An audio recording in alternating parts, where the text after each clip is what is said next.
watching Fox 35 News Plus, streaming on Fox Local. Hey, good morning, everybody. Thanks for joining us here on Fox 35 News Plus on this Friday morning, live on Fox Local and on YouTube as well. Garrett Weimer here. We appreciate you joining us on what's shaping up to be a pretty busy Friday on Fox Local. Want to let you know a couple of things that we are tracking kind of at the national level right now, big national stories. We are getting ready to hear shortly from the Venezuelan opposition leader, Maria Corina Machado, who met yesterday with President Donald Trump. They had their meeting at the White House where she presented him with the medal she had won with the Nobel Peace Prize. So we've seen some photos come out of that meeting, but we've not heard too much about kind of what happened in that beyond what Press Secretary Caroline Leavitt talked about yesterday when in that White House press briefing that we did take live for you here on Fox 35 News Plus. That was kind of right after that meeting got underway. So it's going to be interesting to hear what she says about what kind of came out of their meeting, what she will share. Again, we expect that to begin shortly. Let me give you a live look right now, though, at the White House, where President Donald Trump taking part in a rural healthcare roundtable discussion. You see President Trump, you see Health and Human Services Secretary Robert F. Kennedy Jr., and then you see Dr. Oz, who is the administrator of the Center for Medicare and Medicaid Services, who's speaking live right now. You know what? Let's go ahead and listen in live here as this roundtable continues. It's been going on for about 45 minutes or so. So let's go ahead and jump in here and listen in live. Healthcare stink in America. Well, they don't like it. Would you leave America to get healthcare elsewhere? Nobody leaves. We have the best healthcare if you can get to it. We don't want rural America left behind anymore. As an aside, by the way, we've talked about the most favored nation drug pricing. One of the first companies and areas we used most favored nation drug pricing is fertility drugs. That's why we're going to have so many Trump babies, because we've dropped dramatically the most expensive part of the fertility space. And so America no longer will pay so many times more. In that case, it was 10 times more for the same fertility drugs that they're available for moms who want to get pregnant in Europe. I want to thank Terry, who's here as a nurse practitioner, Andrew, who's a doctor, West Virginia, New Mexico. They're representatives of the workforce in rural America. But there are only two of them here representative because we don't have enough people working in rural America. It's a big challenge. So Delaware is creating its own medical school, their first ever medical school in a rural part of the state. So that can get more local talent that will stay local in those parts of Delaware. Michigan is launching the high school to healthcare pipeline grant program. They want to take kids out of high school in Michigan, local rural communities, and get them into the system, get them trained as nurses, because they'll stay home because they're from those communities, and they'll save lives for decades there. These are the types of programs that can get our rural communities and economies up to high gear and keep it that way long after this 5-year funding is done. And finally, tech innovation. Rural communities would benefit the most from high-tech advances, like we just discussed, possibly if there was a head trauma case. Many states want to partner with our CMS data interoperability network. It was created by Amy Gleason, who spearheaded so much of the technology transformation in our government. It's going to support the president's pledge to provide transparency that he mentioned as part of the great health care plan. And Congress can ensure these are all available for decades to come if we can get this legislation through. As in the tech innovation forefront, just to give you a couple examples, Texas and Hawaii are making targeted investments in statewide telehealth, so everybody has telehealth. The best doctors for the best knowledge available where you are. We'll meet you where you are. If you're a vet and depressed and you're thinking of taking your life, we'll be there. Just let us know you're in trouble and we'll help. Alaska wants to deploy, and I'm going to hand it to Senator Sullivan in a second, wants to deploy unmanned pharmaceutical distribution kiosks and drones that will deliver medications, because in the North Slope of Alaska, you can't get there this time of year. So these technologies, they exist. Why are we using them in Midtown Manhattan? We should use them in rural Alaska. This administration is committed to collaborating with all 50 states, all 50, red and blue, all 50 states, to carry out bold plans to tackle the challenges that local communities face. We're not pouring funds blindly, however, into a broken system. We're going to carefully, precisely, as the president said, target this investment. With healthcare fund running rampant, and I was in Minnesota this week, Mr. President, it's worse than we've heard, but Minnesota, pardon the pun, is just the tip of the iceberg. California is the varsity team when it comes to fraud, waste, and abuse. We're not going to let that happen. We want transparency for this $50 billion investment. We owe it to Capitol Hill. We owe it to this president, and we want accountability to be a top priority. For that reason, we've created an Office of Rural Health Transformation at CMS for long-term oversight. The office, led by Alina, check guide Alina again, was one of the people who helped create this program in the forefront, will guide, she was in the first administration, Mr. President. She's going to guide states in implementing their rural health transformation plans, coordinate all the federal and state partnerships, making sure there's appropriate oversight.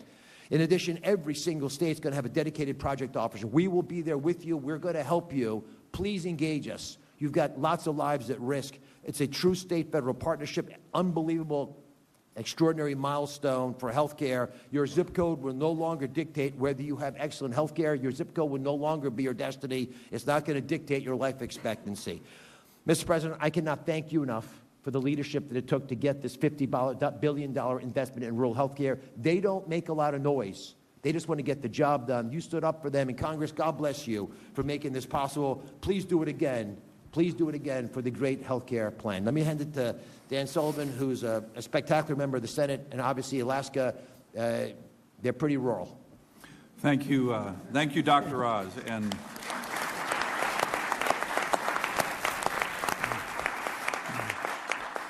And Mr. President, I am very honored to be here. This is a really exciting day. I want to thank you, sir, and your team.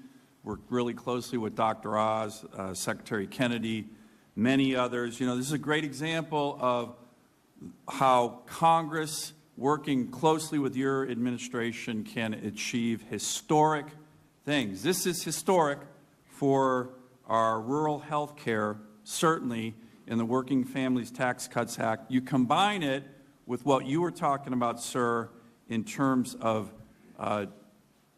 drug price reductions for all Americans. So these are two things that are happening right now and are historic, and I agree 100% with you, Mr. President. Hasn't got a lot of press, even though it is historic. It's going to really impact people in rural America, especially my state, this fund that I want to talk about. But what you've done on the drug pricing is even... Ben, will you get Lisa Murkowski to vote for it? She voted for it. No. Are you going to get her to vote for the great, big, beautiful health care bill that we're doing? When we get that, I think MFN drug pricing, I bet No, every member of Congress votes for that. Are you going to get her to vote for it? We'll work on it, sir. We'll work on it. So let me actually talk a little bit about the context of what's going on in Alaska. Interesting back and forth there. We know the strained relationship between President Trump and Lisa Murkowski, Republican senator from Alaska. So that's part of the discussion going on in the Rural Health Care Roundtable right now at the White House. President Trump, a number of others involved in that. We're going to take a quick break here on Fox 35 News Plus. We're still waiting on the Venezuelan opposition leader to begin her remarks shortly. Keep it here on Fox Local and YouTube, and we'll be right back.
Fox 35 Storm Team meteorologist Brooks Garner joins me now. And Brooks, that cold we've been dreading is here. It's here, but it's going to be temporary. We've got a pretty decent afternoon ahead, highs near 60, sun shining. Yesterday was cold. We had the wind, we had the clouds, and it was in the mid-50s in the afternoon. This will feel warmer than yesterday. Okay, good. Ironically, since it was so cold this morning. Right. Look at these lows. We had a low of 32 in Orlando. It was the coldest morning since Christmas of 2022. That was 36 months and 22 days ago, in case you were counting. 36 months and 22 days, so a little over 3 years. And it was also the coldest January 16th in Orlando since 1978. On that January 16th, it got down to 30 degrees. So not a record, but pretty cold. Ocala got down to 25. It was 24 degrees in Gainesville, and we had a couple of unconfirmed reports around Hawthorne in Alachua County, east of Gainesville along Highway 301, where it was down to like 18, 19, something like that. So it was very cold. And even down in Melbourne broke their record, 34 degrees. The record previously was set back in 1984, so it was cold. I think they actually got down to 33 in Melbourne, breaking the record of 34 set back in 1984. 46 degrees right now in downtown Orlando. Things are warming up, and in Ocala we're up to 42. It was in the 20s. Ocala had a hard freeze last night. It was in the 20s for hours on end. It's warming up now across the region. We're up to nearly 50 in Melbourne.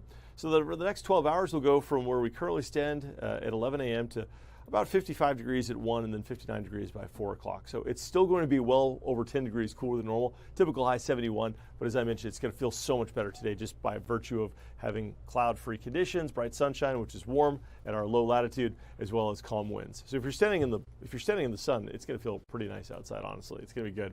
Tonight we cool down again, but not as cold. So Saturday morning, waking up to mid-40s in Orlando, probably around or just below freezing in Gainesville and in Ocala, but that'll lead to a high tomorrow in the upper 60s.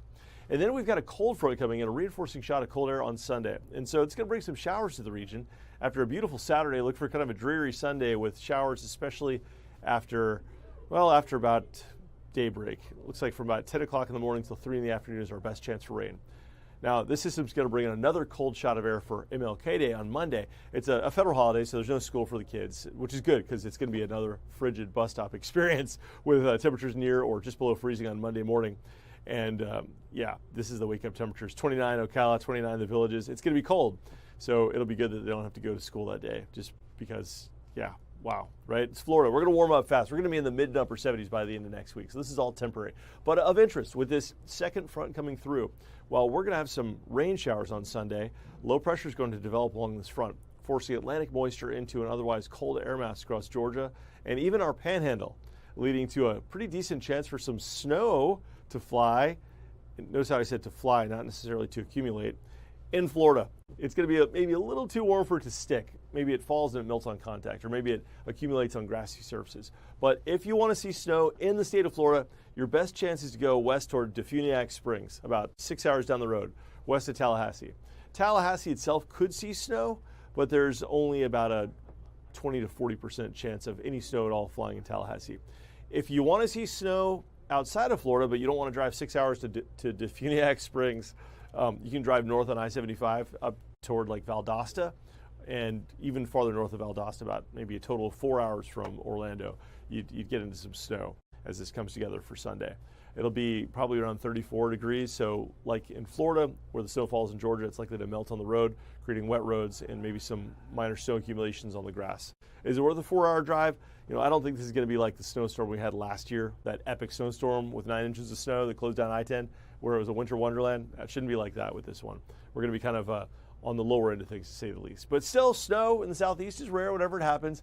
But happening during the day, the UV rays are going to punch through the clouds, and so even though it's going to be cold and snowing, it'll pretty much melt on contact. That said, cold air surges in behind that, and let's talk about snowfall accumulations. This is what everyone cares about this. But you have to remember with this map, this would be on like elevated surfaces like a car rooftop, like in a garden, on the grass, on the lawn, on the medians, and a lot of it in Florida would melt on contact. But there may be a coating around Tallahassee if it comes together just right. But there's a lot of ifs with this, so it's not guaranteed. The odds are in favor of the house. You can't win unless you play, but if you want to go for that 4 to maybe 6 hour drive, there's a chance you're not going to see anything. So A fair warning there. All right, let's talk about the forecast in Orlando. We've got a Fox 35 storm team alert expiring here pretty soon, with the cool air giving way to a pleasant Friday afternoon. But then a new one in effect for Monday, thanks to a very cold morning. So if you have any outdoor plans Monday, you want to dress accordingly. This is a storm team alert. We're alerting you for the cold. And then we're going to warm things up into the middle and end of next week. We're back to the mid and upper 70s. And there are signs that we may see warmer air yet as we head into the second third of the month of January. January can be kind of up and down though, Garrett. You can have little surges of cold air after some warm days. And then you can have days like this morning where I'm running a few minutes late and I get outside to my truck and my windshield is frosted over, and I'm thinking, I don't have my scraper anymore. That's I'm right. just going to have to sit and wait on this to defrost. So, You know, the best use of a credit card isn't for swiping to buy stuff, it's to scrape frost in Florida. yeah, Then chop it up and throw it away. there you go. things that we're doing. I'm sure I'm not the only one who ran into that situation this morning. Oh So, my gosh. Fox 35 Storm Team meteorologist Brooks Garner, we appreciate you joining us. You got it, Garrett. Thanks. And we're going to take a break here on Fox 35 News Plus, doing some final mic checks right now before we hear from the Venezuelan opposition leader. So keep it here on Fox Local and YouTube, and we'll be right back.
You're watching Fox 35 News Plus, streaming on Fox Local. Welcome back into Fox 35 News Plus. Garrett Weimer here. Thanks for joining us. We are still standing by awaiting remarks from Maria Corina Machado, the Venezuelan opposition leader, expected to make some remarks today after she met with President Trump at the White House just yesterday. We will take you there as soon as that begins. Right now, I want to go ahead and get you back to this roundtable where we're hearing from Secretary of Agriculture Brooke Rollins speaking now alongside President Donald Trump. Let's go ahead and listen in. Happening. Think about you as the affordability president. Everything is coming down. Inflation is coming down. The cost of groceries is coming down. Fuel, housing, etc. And sir, today, in the last 2 weeks, you will go down in history as the greatest president for the health of this country in history. Think about our new dietary guidelines from Bobby Kennedy and I, but with your leadership, putting real food back in the middle of our health care conversation. Whole milk for healthy kids with those dairy farmers 2 days ago. We were in Pennsylvania talking about it yesterday. And today, putting the patient and the doctor back in charge of health care with great leaders like Governor Pillen. God bless you, Thank your you very leadership, much. and all of our leaders. Thank you so much, sir. Thank you very much. It's been a great day. And Terry and Andrew, thank you. Thank you very much for being here. I hear you're just outstanding people Yeah. and have really helped. We appreciate it. You want to say something? Thank you, President Trump, and I would just echo everything that's been said here. Thank you very much for what you're doing. I'm from the northwest corner of New Mexico. We also work with the Navajo Nation. Right. And so we have a lot of rural areas in our state and in our county. I'm also a county commissioner. So Good. I take as being a nurse practitioner, a county commissioner, with a heavy weight in order to see this happen. And it will help produce accessibility, which is a huge thing. People have to drive for miles in order to see a health care provider, workforce, quality care, and sustainability for our hospitals. That's what we're looking at. We meet next week in Santa Fe with our legislators. And so we're going to be addressing the licensure compact as well. And they've got to clean up their elections in New Mexico. We're working. Because those elections are so corrupt, it's incredible. If they Okay. clean it up, we win by a lot, but they are really corrupt elections. So I think if you want to do this, you have to tell them to start working on that. It's unbelievably one of the more corrupt states in terms of that. But you uncorrupted, so I appreciate you being Well, here the today. Northwest Corner loves you. I know. I know. Thank you. I know we have great love in New Mexico, but it's the elections are so corrupt. Not much you can do about it. We have that with numerous states. Thank you very much. Andrew, thank you very much. You have anything to say? Mr. President, thank you for having me here today. It's an honor to be here to represent my community. I'm from Northwest Georgia. I grew up in West Virginia. To represent my colleagues and my profession, it's truly an honor. This is so important to our patients, to put the physician and the patient back together and take everything else out of the middle. I practice in cardiology. Having efficient, effective, high-quality care is so important. And time is of the essence, and patients need to be able to have close proximity to their doctors to get the care that they deserve. Quality of care shouldn't matter about the zip code. We should be able to do what we are best at and take care of our patients on an equal playing field, and this certainly helps that. I greatly appreciate all that you've done for the American people. You are an inspiration to us. You make us believe no problem is too big to solve. I mean, you are a representative of that, and I thank you for your leadership. Thank you for this opportunity to be here. And thank you for putting healthcare at the forefront. It's so important to every patient and every family that we take care of.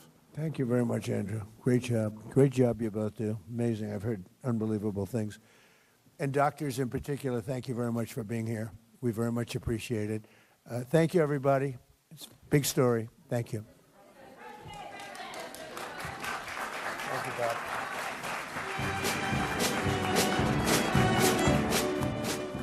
Roundtable concluding, the president not taking any questions from reporters in the room, shaking hands there as he walks off after this roundtable at the White House. About an hour or so that a little over an hour, I think, that this roundtable went on. Some interesting discussion there. We're going to take a break here on Fox 35 News Plus while we still wait on Venezuelan opposition leader Maria Corina Machado, who is expected to begin speaking here shortly. So keep it here on Fox Local and YouTube, and we'll be right back.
You're watching Fox 35 News Plus, streaming on Fox Local.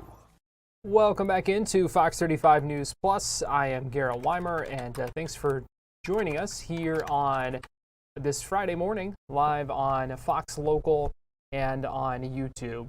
Give you a live look right now where we are waiting to hear from the Venezuelan opposition leader, Maria Corina Machado, who is expected to speak right now, or any minute now, I should say, after her meeting yesterday with President Donald Trump. So we will see. This was scheduled to begin around 11 o'clock. We will see. We expect it to begin shortly, but we'll see. We've been monitoring this for a while, and so we have been seeing some more of movement there, and expect her to walk out here soon. Again, she met yesterday with President Donald Trump. We know he has previously questioned her credibility to take over the country after the U.S. ousted Nicolas Maduro, who was the president of Venezuela. We know in the meeting yesterday that Machado says she gave the president her Nobel Prize medal. President Trump talking about that a little bit later on social media, and did post a picture. Let me see if I can pull that up for you while we are waiting on Ms. Machado to come out. He did post about it, and I've got that for you. He said, "It was my great honor to meet Maria Corina Machado of Venezuela today." Again, this post coming on Truth Social yesterday. He goes on to say, "She's a wonderful woman who has been through so much. Maria presented me with her Nobel Peace Prize for the work I have done. Such a wonderful gesture of mutual respect. Thank you, Maria." It's going to be interesting to hear what she has to say about how their meeting went yesterday at the White House. Amid a lot of things that are going on in Venezuela, President Trump has previously talked a lot about this. Obviously, we saw some military intervention to capture and arrest the former president of Venezuela, Nicolas Maduro, who is now in the United States, facing federal charges in New York. We have also heard from Governor Ron DeSantis that the state of Florida, including Attorney General James Othmeyer, are looking into potential state charges against Nicolas Maduro, the previous Venezuelan leader. So a lot to watch for with that. We know a pretty sizable Venezuelan population here in the state of Florida as well. So something that many folks here are watching closely. Again, we are expecting remarks here any minute now from Maria Corina Machado, and it looks like someone has just walked to the podium potentially to introduce her. So let's go ahead and listen in here. Thank you for your patience as well as we undergo a historic event here. I have a few very brief words, and then I have the privilege of welcoming our distinguished guest, who will give remarks and then answer questions from the media. U.S. foreign policy should be driven by the pursuit of a strong, safer, and more prosperous America. As President Trump rightly recognizes, that means paying special attention to our hemisphere. We are blessed by so many of our neighbors who want to live in peace and respect their people. Because of our geographic, economic, and societal ties, malign developments in the Americas make the United States disproportionately vulnerable. If you don't believe that, then just ask some of the hundreds of thousands of American families who have lost loved ones to deadly drugs in recent years. Or notice how China, Russia, and Iran have all invested heavily in establishing a strategic foothold in our hemisphere. Nicolas Maduro led an anti-American socialist regime that weaponized deadly drugs, mass migration, and tren de agua against our towns and our cities. Meanwhile, he offered American adversaries an operating base. The American people, the Venezuelan people, and our entire hemisphere are far safer today because President Trump boldly sent U.S. Special Forces and the Department of Justice to capture Maduro and to bring him to justice. Securing our hemisphere also means working with our friends, our partners, and our allies. And the United States has many. We are honored to have one of those friends with us here today. Maria Corina Machado has been a brave fighter against Nicolas Maduro and the regime since it began to take form. Unlike many others in Venezuela and Washington, she recognized the danger from the beginning. The Venezuelan people rewarded her principled opposition by casting their ballots amidst harsh repression from the regime. Her efforts, along with those of President Trump, have brought Venezuela closer to the restoration of freedom, stability, and security. And we all hope to see the return of legitimate elections in Venezuela in the near future. We are honored to host history here at the Heritage Foundation and important conversations like the one you are going to participate in today.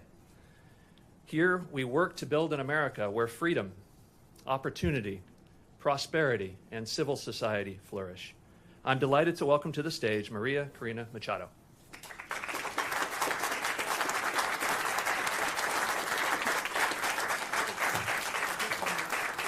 Thank you very much.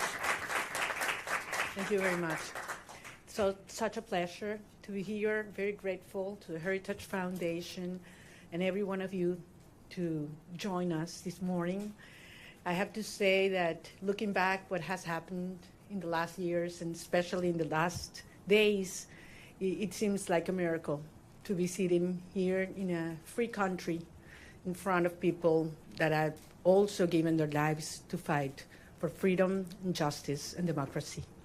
And that's why I am very honored, not only with the Heritage Foundation, but with every single citizen of this country that has welcomed us and has honored the immense struggle that the Venezuelan people has fought for so long. And finally, we can say that we are, yes, the threshold of freedom. On January 3rd, 2026, a new milestone was achieved, and we are definitely now into the first steps of a true transition to democracy that will have not only immense impact in the lives of all Venezuelans, those who stayed in our country, those who have been forced to flee around the world, but that will have immense impact in the region, in our hemisphere, and I will say even further in the whole world. Because what we have proven is that a people determined to be free, even without resources, without money, without the free press supporting, even facing the most cruel tyranny, can prevail, because the force of conviction and the force of love is the strongest of all. I am very proud to be part of these generations of Venezuelans.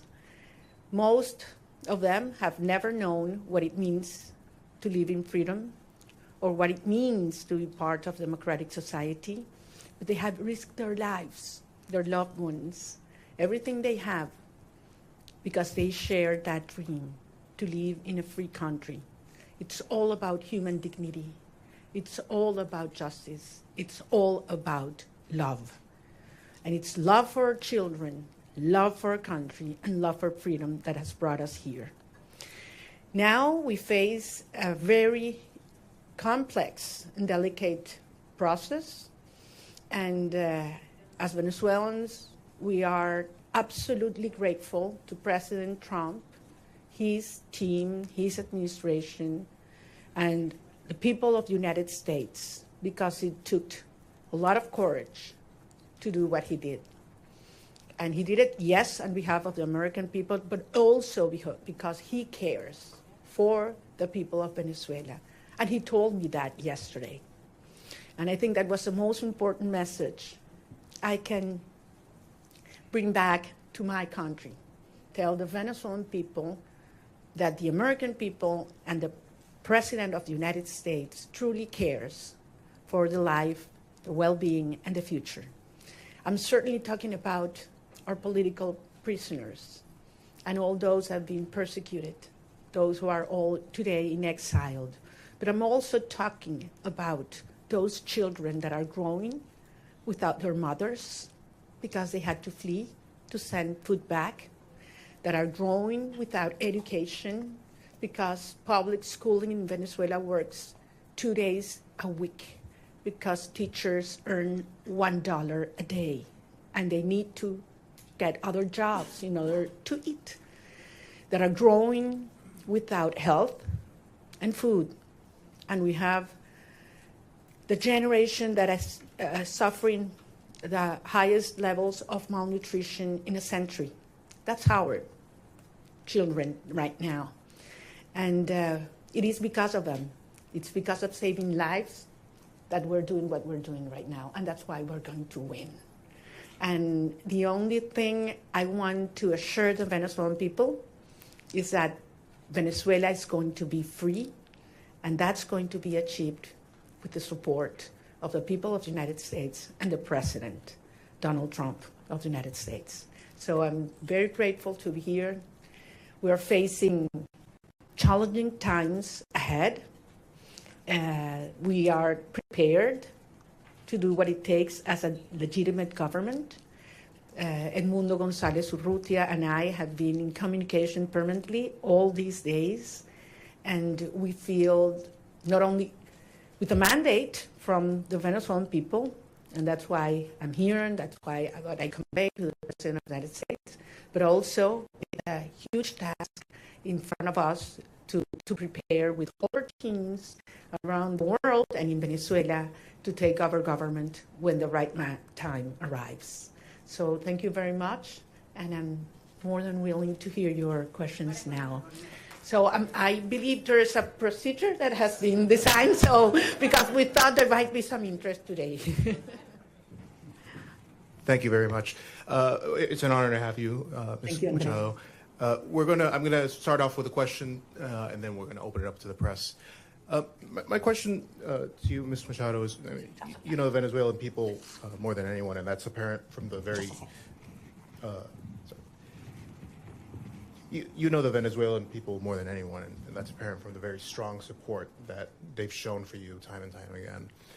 I wonder if you could tell us a little bit about, I mean, as you know, your country has been destroyed by socialism, Cuba, Russia, and Iran looting your nation, your wealth.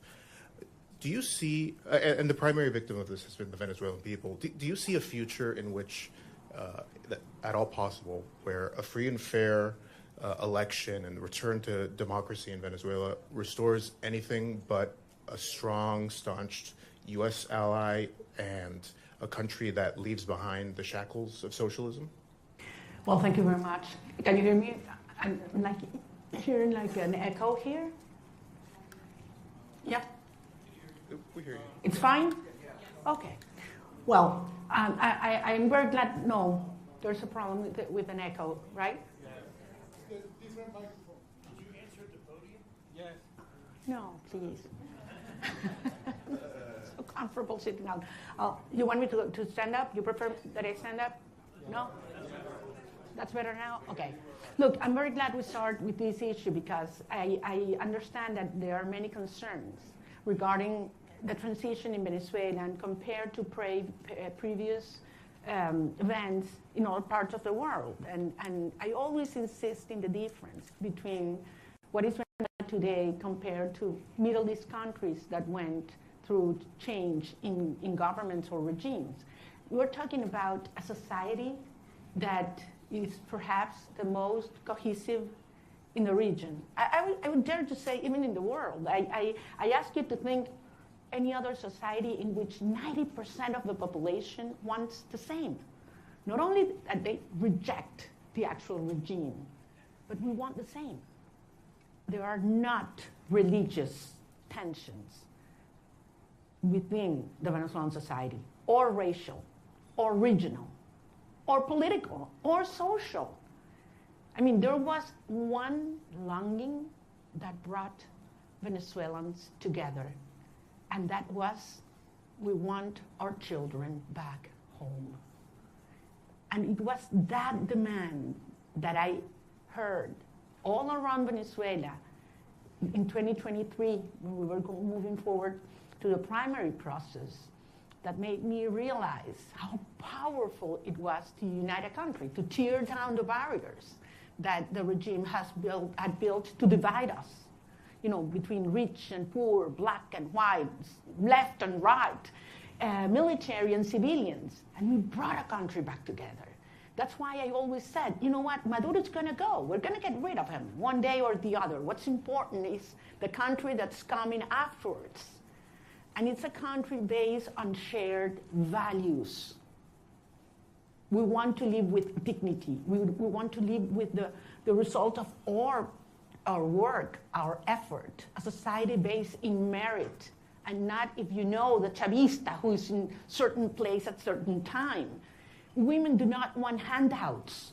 They don't want to live in give their children a box of food that has a high cost, because then you have to lower your head and repeat what the regime wants you to say or dress as they expect you to dress.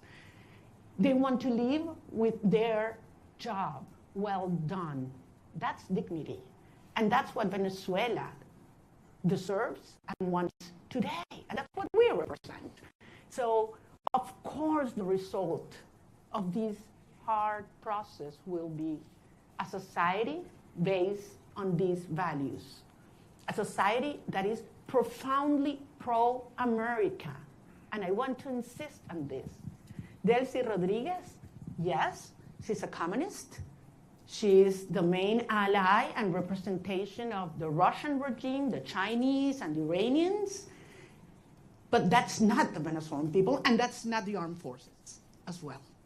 So I am profoundly, profoundly confident that we will have an orderly transition. This is a complex phase we are right now. Some of the dirty work is being done by them. But then the result of a stable transition will be a proud Venezuela who is going to be the best ally the United States has ever had in the Americas.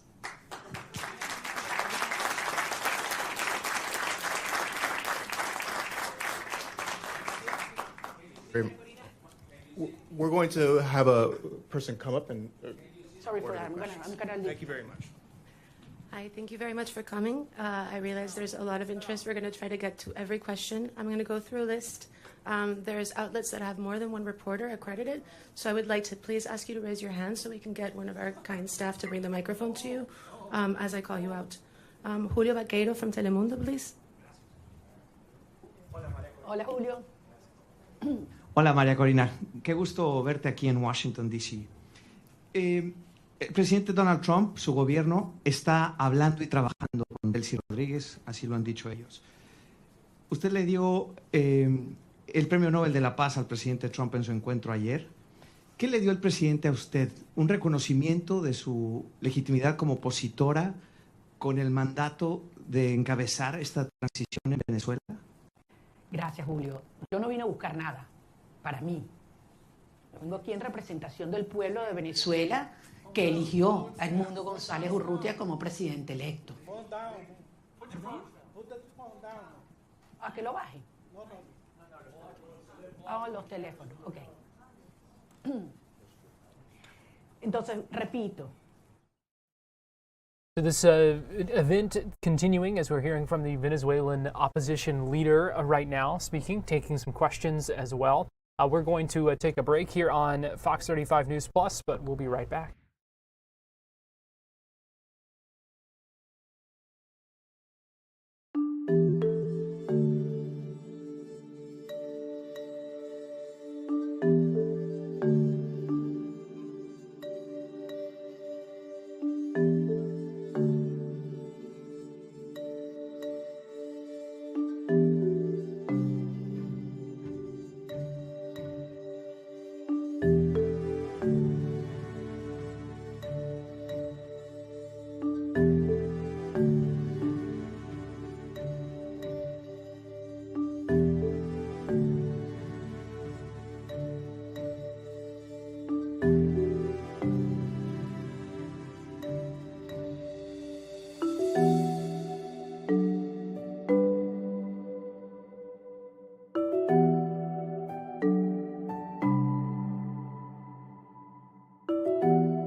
You're watching Fox 35 News Plus, streaming on Fox Local. Welcome back into Fox 35 News Plus. I want to get you back to this event where we're hearing from the Venezuelan opposition leader speaking now. Ask about the ouster of Maduro, ask about the process to make Venezuela a democratic country. Let's go ahead and listen in as she takes more questions. You were in that boat. Thank you. Well, regarding all the details of how and when I left Venezuela, for the protection of those involved and help me get here, I will wait until the regime is no longer in capacity to harm them, to share that in detail. Yes, there was a certain moment in the trip, in the vote, where I was hurt because the waves were very high, over 6 feet, and there was a strong wind, and we got lost in the ocean. We lost the sign of the GPS, and the satellite phone stopped working, and Starlink antenna did not work as well, all at the same time, so it was very risky, dangerous, and scary moment, I have to say. And it lasted several hours. But at the end, as I say, you know, we have moved ahead de la mano de Dios. And that's why I believe it is a miracle, and I'm here. And I know that someday I will be able to tell you all the details and thank personally all those that risked their lives in order for this to happen, because they knew it was very important for our cause that I was able to leave my country at that moment. Regarding your first question, look, this has nothing to do with a tension or decision between Delcy Rodriguez and myself. This is about the cartel and justice. This is about a criminal structure that is the regime and the mandate of the Venezuelan people. That's what's at stake at this moment. I'm just one member of a huge movement of millions of Venezuelans that have decided and are committed to be free. And I have no doubt that President Trump, his administration, and the people of the United States support democracy, justice, freedom, and the mandate of the people of Venezuela. I have absolutely no doubt, not only because it's in the well-being of Venezuelan people, but as I say, because it's crucial for the American people. The United States today is a safer nation after January 3rd.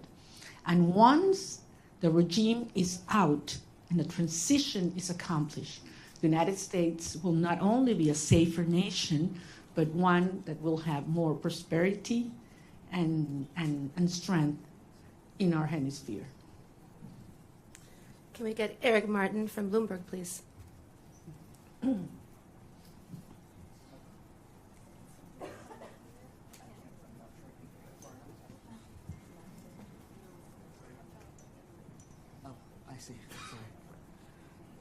Thank you. Maria Corina, would like to ask you about the timeline for democratic transition within Venezuela, because obviously the Constitution calls for within 30 days a new election.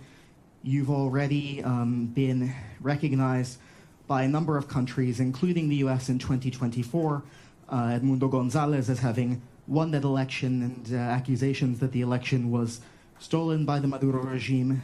As you've mentioned, you overwhelmingly won the primary in 2023.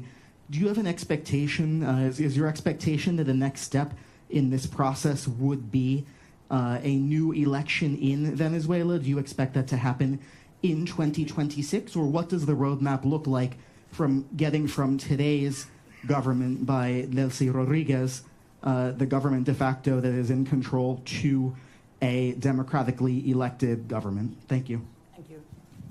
Thank you, Eric. Well, if the Venezuelan Constitution were respected, we wouldn't have 1,000 political prisoners. We wouldn't have 9 million people, fleeing and living around the country. We wouldn't have our president-elect exiled in Madrid. I mean, he would have taken power on January 9, 2024. So 2025, sorry. So we realize that there's no rule of law in Venezuela. I don't know actually if you're aware, Venezuela is currently in the last place globally in terms of rule of law. Out of 142 countries that have been evaluated by the World Justice Project, Venezuela is in place 142. So much for the Constitution. At the end, it is a matter of strength, and that was what made this process, starting on January 3rd, happen. I mean, that was the main difference. The regime realized that they are facing the strength of the people organized, but mostly, in this last phase, the strength of the democratic allies that are concerned about the structure of the regime, of the criminal regime in Venezuela. So this is a process that has several phases. We are in one that it's complex, as I said, in which the regime is forced to dismantle themselves. Some of the structures that have been maintaining them in power, starting with the repression system that requires not only that all political prisoners are liberated, but that they are free. The fact that you are not in a prison doesn't mean that you are free. In Venezuela, they have left the jails, but they cannot speak to the press. They cannot leave the country, and they are still terrified. All torture centers have to be closed, and certainly there have to be guarantees for journalists to speak out, and those who have left the country to come back and organize and make the will of the people be respected. Eric, believe me, I understand the urgency. I have been speaking with the families, not only of those that have been freed, liberated these last hours, but especially with those that have not, and that they don't know where their loved ones are right now. They have simply disappeared. I'm talking about hundreds of people. Actually, we found out in these last hours that there were more political prisoners than we thought, because many families had been scared just even to denounce that their loved ones had been in prison or disappeared by the regime. So some of those that have been liberated were not even registered by us. So, and this is still in place. I mean, there is a criminal structure of terror, not only on the civilian population, but also in the military.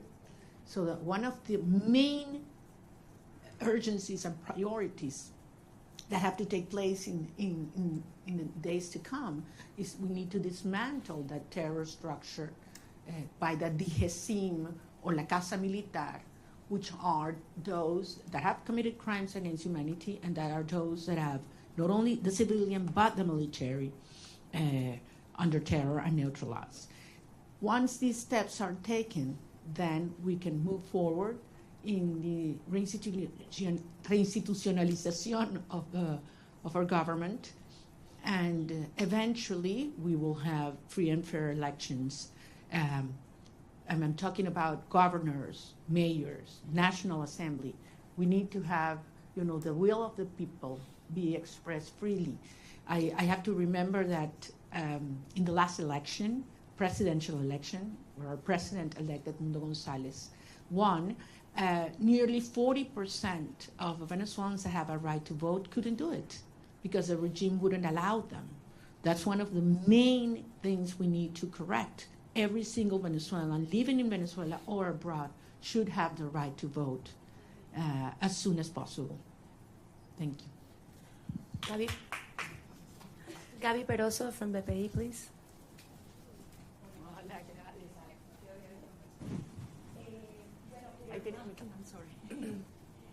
Gracias. Quería que nos dijeras lo que se pueda revelar de la reunión con el presidente Donald Trump. Venezuelan opposition leader Maria Corina Machado continuing to take questions and speak right now at the Heritage Foundation, a day after her meeting with President Donald Trump, where, as the White House posted on social media, she gave the president her Nobel Peace Prize. You can see the president inside the Oval Office there, taking that picture, holding up that medal. We are standing by. I want to let you know coming up at noon where we expect a news conference about the Artemis II mission, giving an overview of that upcoming mission and also talking about the rollout, which is scheduled to begin tomorrow. So we expect that to begin any minute now. We're going to take a quick break here on Fox 35 News Plus, but we'll be right back.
You're watching Fox 35 News Plus, streaming on Fox Local. Well, good afternoon to you. Welcome back into Fox 35 News Plus. I'm Garrett Weimer, and thanks for joining us on this Friday afternoon, live on Fox Local and on YouTube. So we'll give you a live look right now at the Vehicle Assembly Building at Kennedy Space Center, where tomorrow morning, no earlier than 7 o'clock, crews are going to begin a day-long journey from the VAB, take down a 4-mile route to launch pad 39B at Kennedy Space Center. Going to be transporting the SLS rocket, the Space Launch System rocket, and the Orion spacecraft that are going to be used in the upcoming Artemis II mission.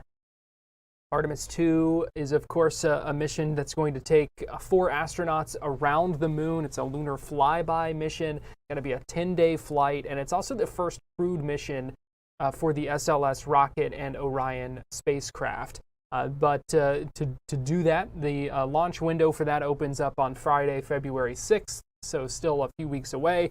But they're going to have that rollout hopefully tomorrow. Again, it's an 11 million pound stack. Pretty incredible. It's going to travel about 1 mile an hour along that 4-mile route. So that's a journey that could take up to 12 hours. So quite the process to get that spacecraft rolled out from the VAB to the launch pad where that mission is going to be taking place. And here in just a couple of minutes, we expect to hear from a lot of folks involved with that rollout, with the mission.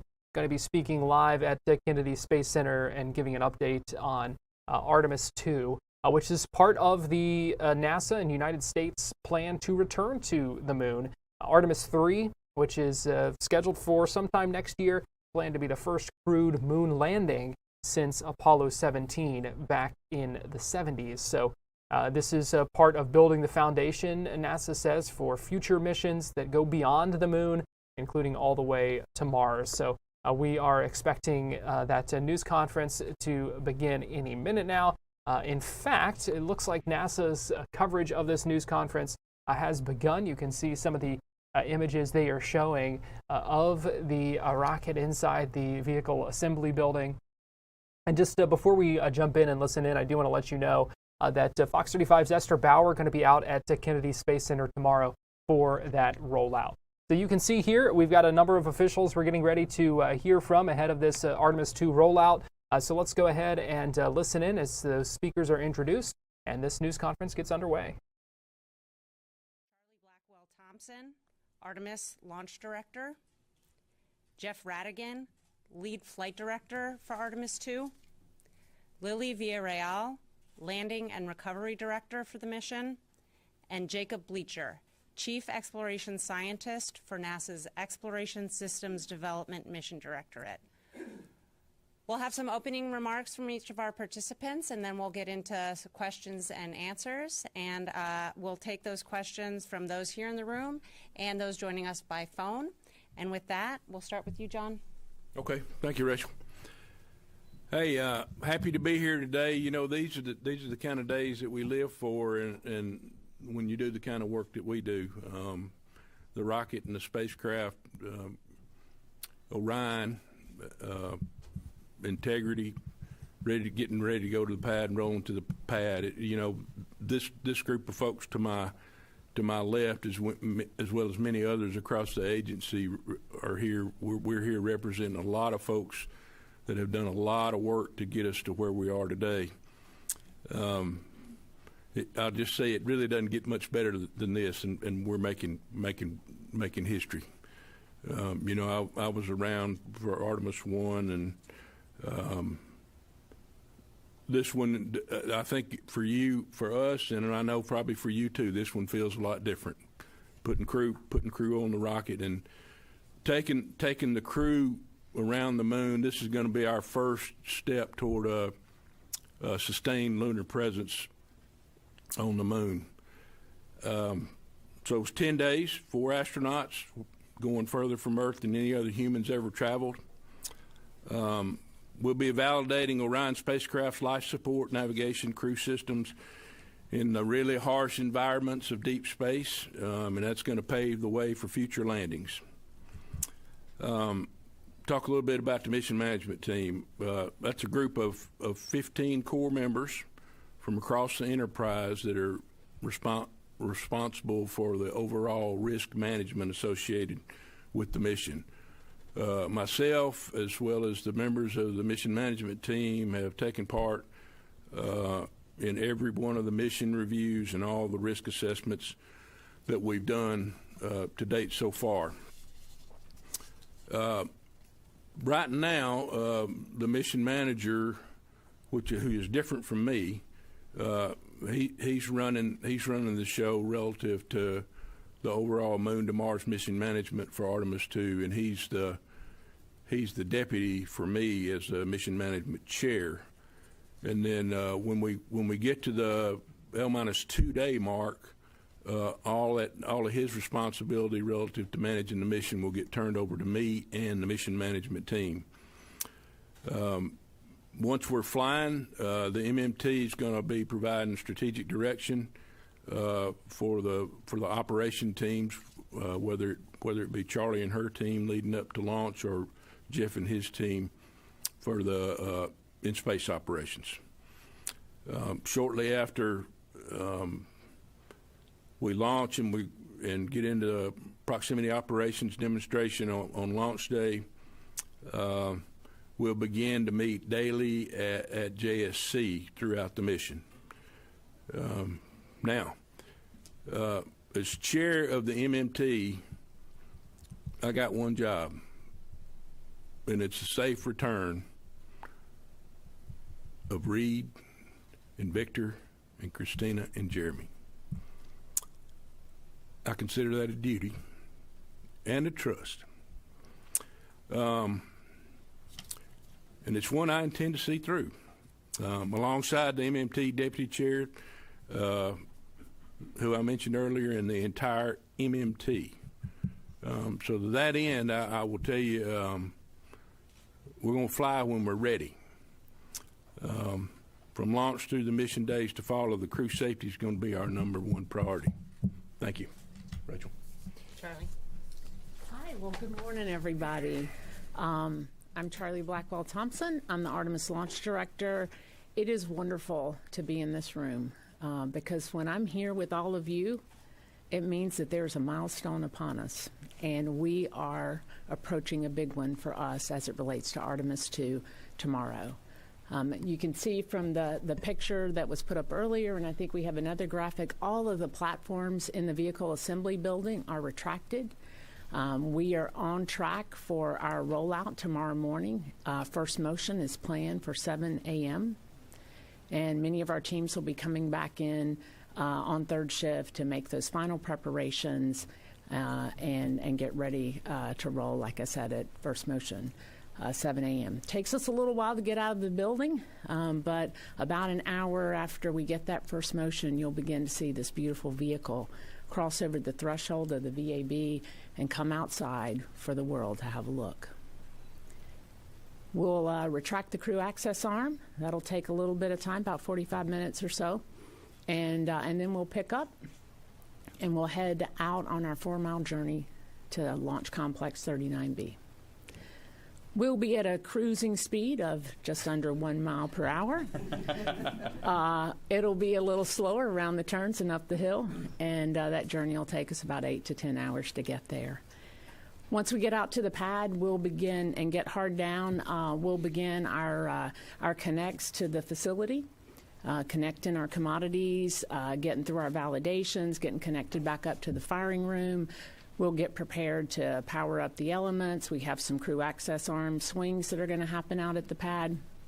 When we first get out there, we've got emergency egress system to configure. We'll get ready for our pad testing, which is called pad PSET. It's a lot of our RF checkouts that we do. And we'll do our booster servicing, and we will get ready for wet dress. We do have a walk down with the crew called CDDT Part 2. It's a walk down of the emergency egress system once it's configured.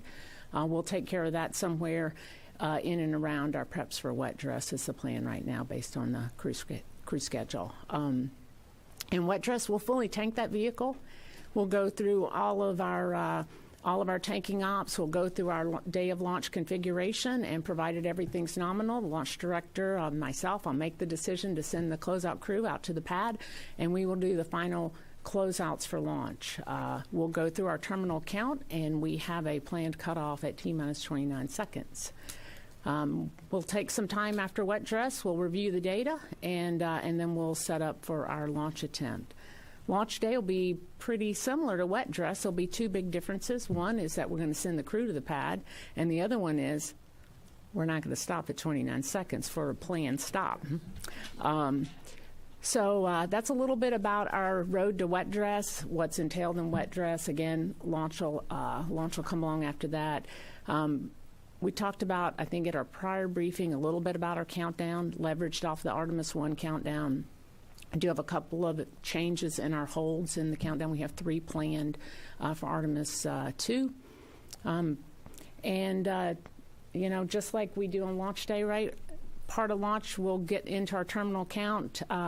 We'll count down. As I said, don't plan to stop at 29 seconds. Plan to go all the way to T0. We'll get down to core stage engine start inside of 6 seconds, six-ish seconds, booster ignition and liftoff. And at that point in time, I'll hand off to the Ascent Flight Director, just like I'm going to do today when I hand off to my colleague here as part of the briefing, Mr. Jeff Radigan.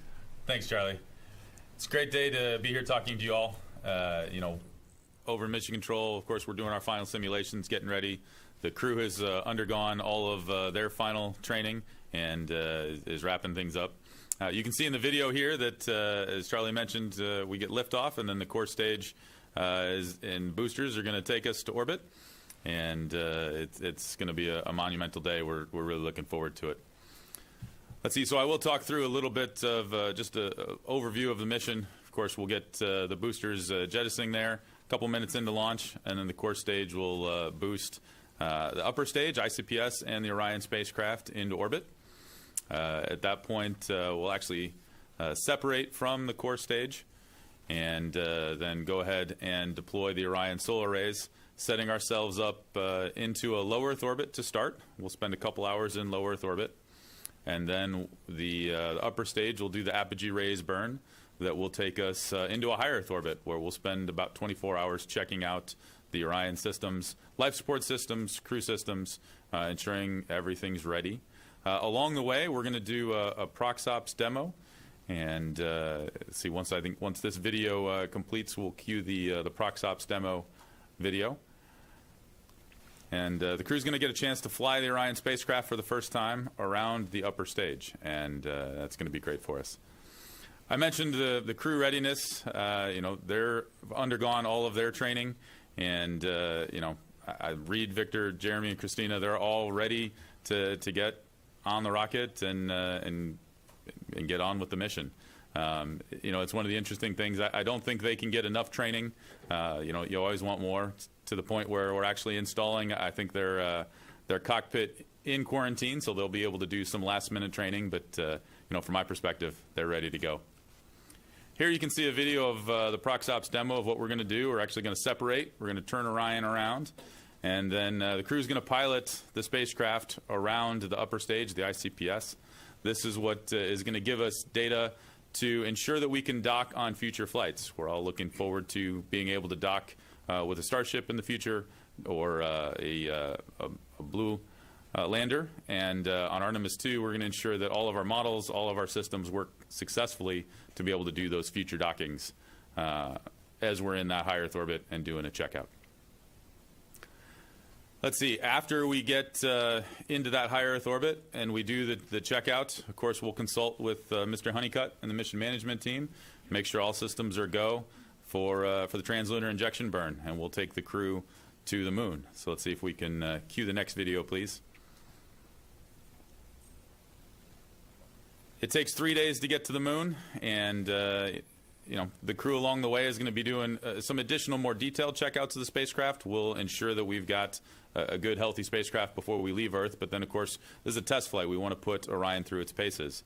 And then as we fly by the far side of the moon here, the crew is going to spend a day in lunar observation. So they're going to basically spend the day giving their observations on the far side of the moon, which hasn't been seen, parts of it hasn't been seen by human eyes before, so that'll be a great opportunity.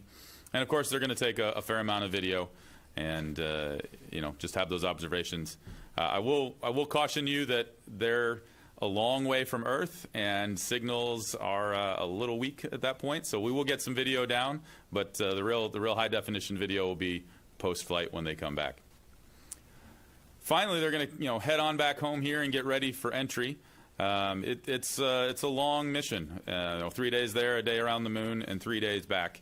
All of that to say that we have to set them up for entry successfully, right? Our one job, as Mr. Honeycutt said, is to bring the crew home safely.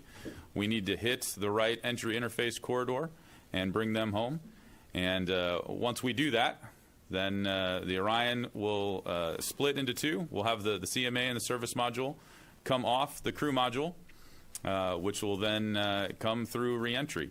And we've got a whole series of parachutes that slow down. We're going much faster coming from the moon than we are in low Earth orbit, and so we need to slow down a little bit more, and it takes more parachutes to do that.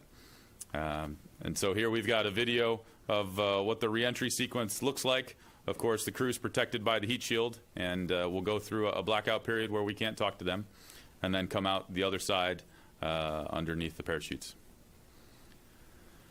Let's see, I do want to mention this is a test flight, and there's things that are going to be unexpected. I think we've prepared for those as much as we can, and we're very much looking forward to flying this mission successfully with the crew and learning what we need to on Artemis II, moving forward and paving the road for future Artemis missions. Let's see. Next, I'll hand it over. Once the video here completes and the crew gets down safely, of course, we hand things over to Lily and her recovery team to go pick them up. Thank you, Jeff. If you can't tell, I'm just a little tiny bit nervous.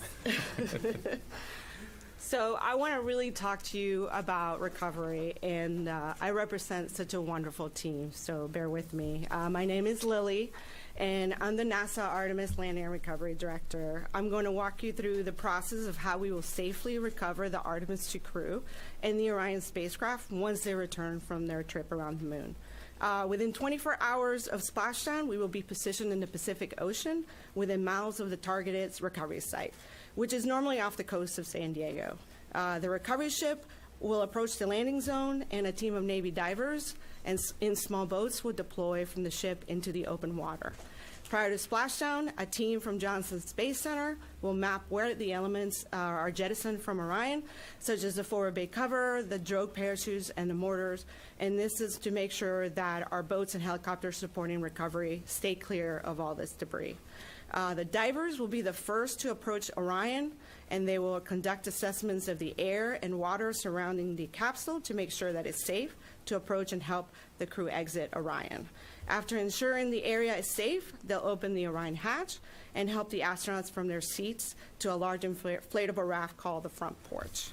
Once all the four astronauts are on the front porch, we will tow the capsule away from the front porch, and the team will pick up from the Navy helicopters, which are deployed from the recovery vessel.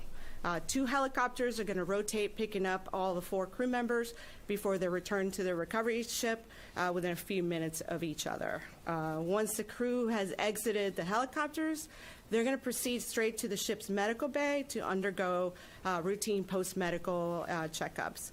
We expect to recover the crew and deliver them to the med bay within 2 hours of splashdown. With the crew safely out of the capsule, and in tandem, we're going to be recovering the capsule. Teams are going to work on towing the Orion into the well deck of the ship, pretty much similar to how we did that during Artemis I. The Navy divers will ensure that a system of lines are connected to the capsule to ensure that we can help tow the Orion vehicle onto the ship. When Orion is close to the ship, an additional line is going to be attached to a pneumatic winch that's inside the ship, and that's how we're going to pull the vehicle into the capsule. Once Orion is safely inside the ship, we will start making our return back to Naval Base San Diego. Depending on our distance or when we land, the Artemis II crew will either fly off the ship back to shore, or they will ride with the recovery vessel back to San Diego. Once we arrive back to shore, the astronauts are going to depart to go to Houston, while the NASA recovery team will complete some post-splashdown processing activities of Orion before we transport it back to Kennedy Space Center. Some of those tasks that we're going to do is perform all the initial assessment of the capsule. We'll remove some science payloads that need to be expedited, returned back to their original NASA center, and then we'll be ready to transport it back. I do want to take a moment to say that we want to thank our partners from the U.S. military who are supporting our Artemis recovery operations.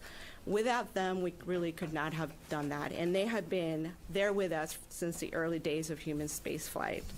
Our joint NASA, Navy, and Air Force team, we've been training for several years together to ensure we have a seamless recovery of Orion and the Artemis II crew. We had a very successful recovery of the Orion spacecraft during Artemis I, and we feel confident that through our testing and training, along with the Navy and the other collaborations that support us, we will make Artemis II just as successful. Thank you. Awesome. Thanks, and thanks, Lily. And I just wanted to say, you know, being nervous is just one form of extreme excitement, and I hope that you can all tell how excited we are right now. I did want to start by saying what a privilege it is to be here and an honor it is to be a part of the Artemis II team. I want to echo some of John's words earlier. That's not just our colleagues here at this table, but the thousands of people who have worked on Artemis II over the years, including you all. Thank you for being here to help us relay this information and tell this story. I have a song that I like to play often as I approach the VAB, Vehicle Assembly Building, for big events. It's the kind of song that makes the hair stand up on the back of your neck or on your arms. I'll confess I played that song this morning. Because this is a very historic moment, an exciting moment.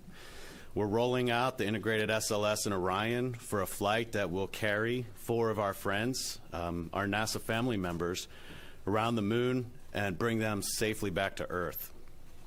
Artemis II is a test flight. It truly is exploration. There will be a number of firsts that we'll be proving out on this flight. And I like to say that during exploration, science is our toolbox for survival.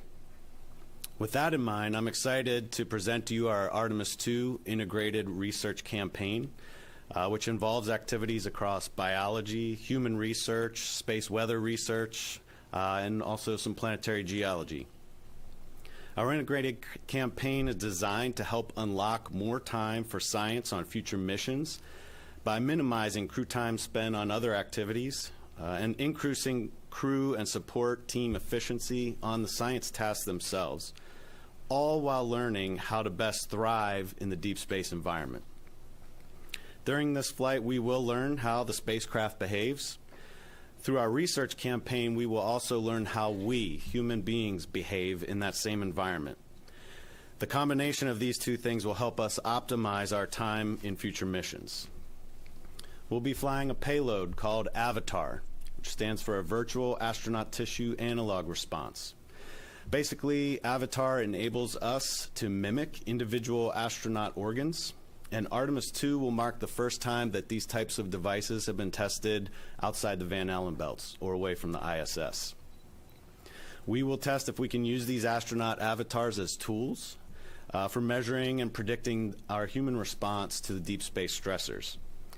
To evaluate this, scientists will compare Avatar data with space station findings we've already collected, as well as with samples taken from our crew both before and after the flight. For NASA, Avatar could help inform measures to ensure crew health on future deep space missions, including personalizing medical kits for each astronaut. For citizens here on Earth, it could lead to advancements in individualized treatments for diseases such as cancer. We'll also be flying an activity called Archer, Artemis Research for Crew Health and Readiness. For the Archer study, crew members will wear movement and sleep monitors called actigraphy devices before, during, and after the mission. These wristband monitors will enable us to study real-time health and behavioral information for the crew members and help scientists study how crew members' sleep and activity patterns are affected and how overall health and performance is affected. The study will evaluate how our crew members perform individually, as a team throughout the mission, including how easily they can move around within the confined space of their capsule. We'll also measure a set of immune biomarkers. For the immune biomarker study, crew members will supply saliva samples through the flight, and they have done so on Earth and will do so when they return for comparison. Scientists will gain insights into how the astronauts' immune systems are affected by the increased stressors of the radiation environment, isolation, and distance away from Earth during deep space flights. We'll also extend a set of ISS activities to the moon called Spaceflight Standard Measures. Astronauts will collect a set of measurements spanning multiple physiological systems to provide a comprehensive snapshot of how spaceflight affects the human body.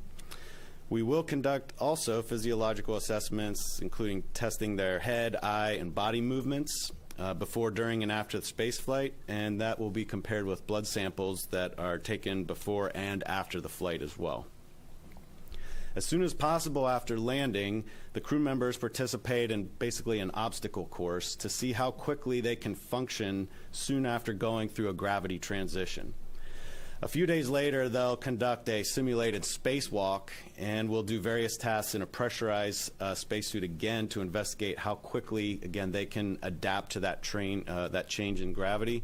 That prepares us for landing on the moon and eventually down the road going to destinations such as Mars.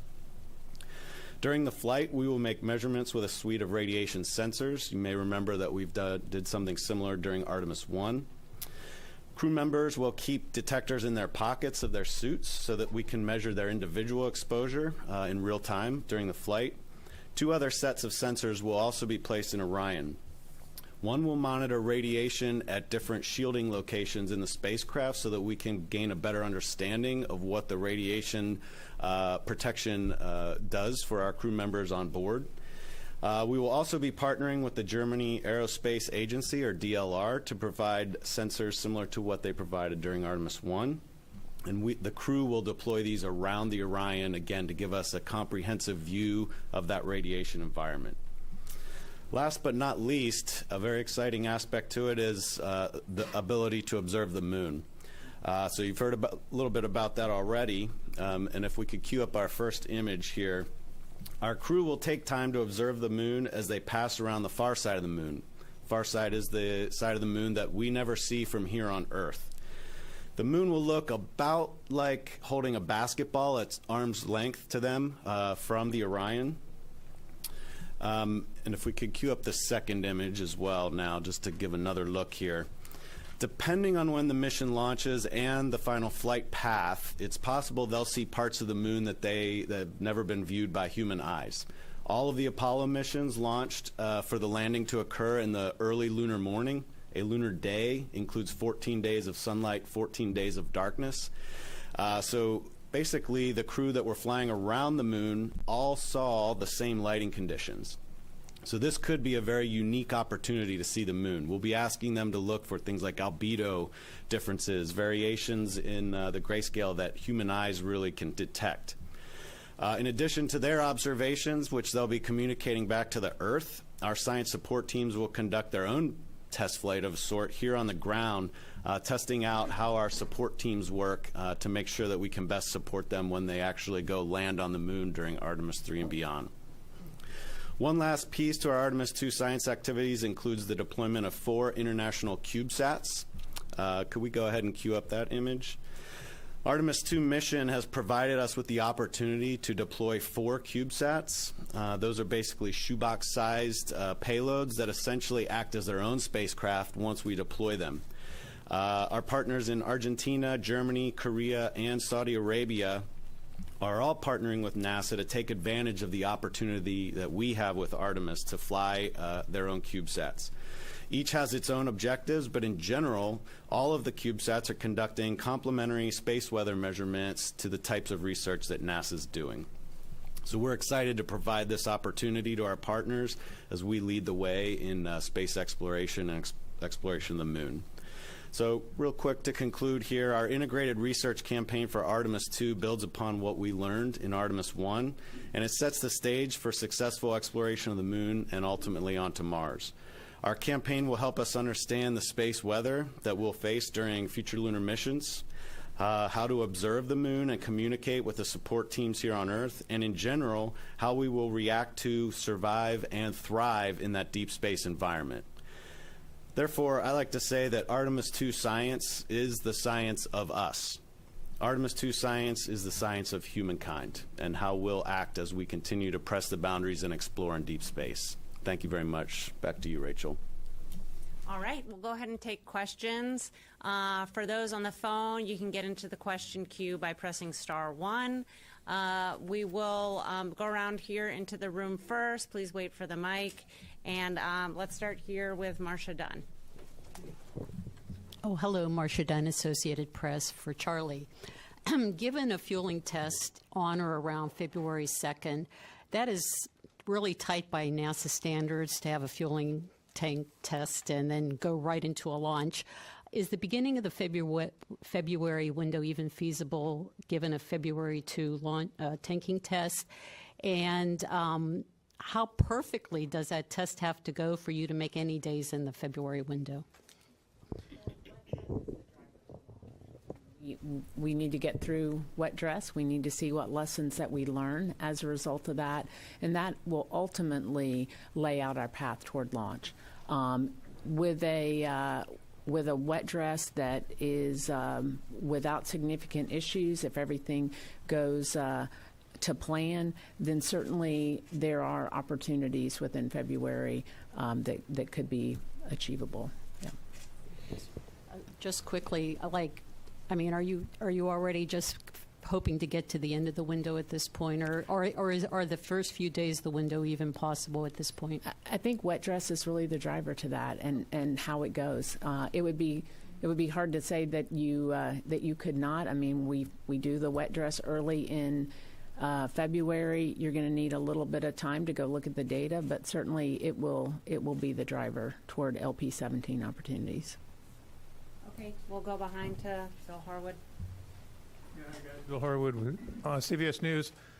Two quick ones. One for Jeff. I realize you guys don't have launch dates yet, like Charlie was talking about, but there's at least a chance that you could be launching Crew 12 while the Artemis II mission is underway.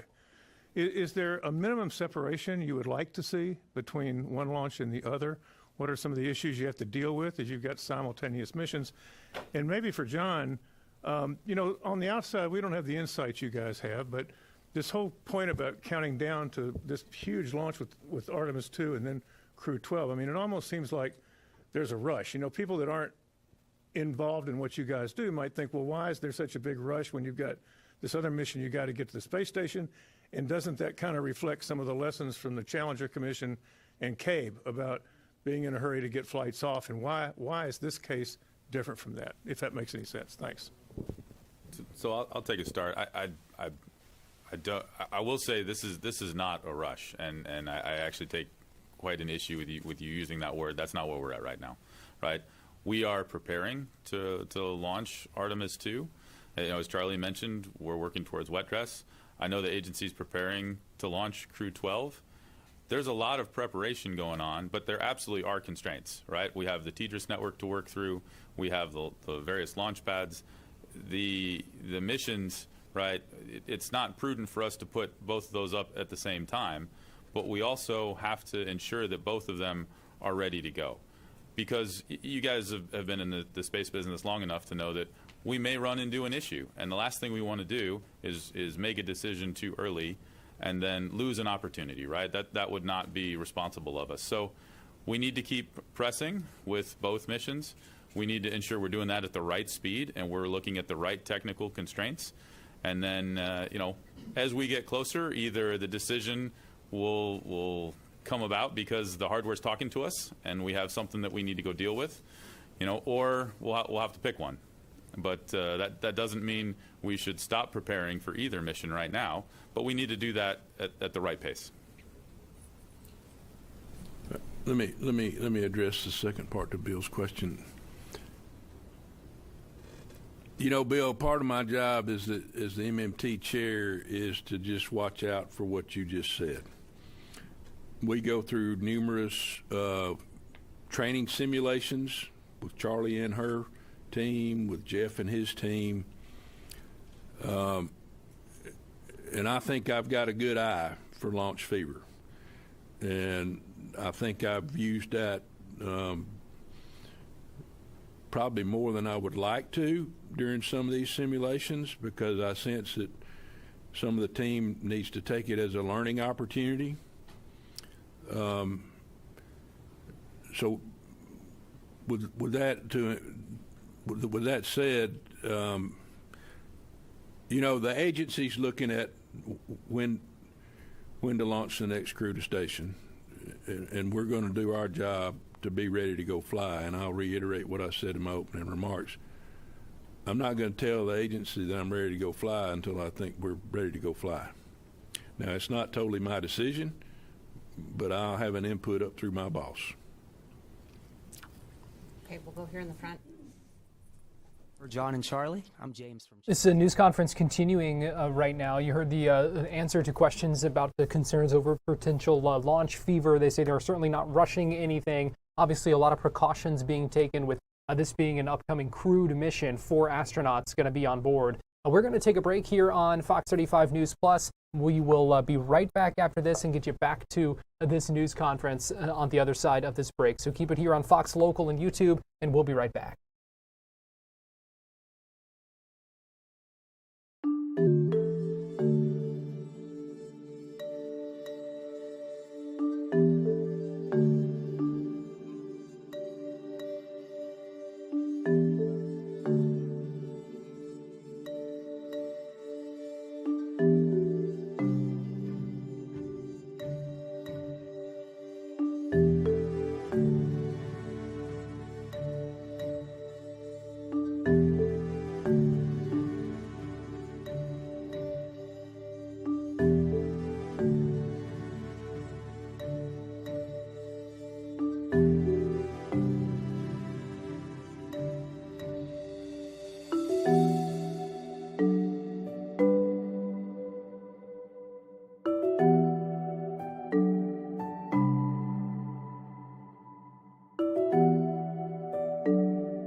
watching Fox 35 News Plus, streaming on Fox Local.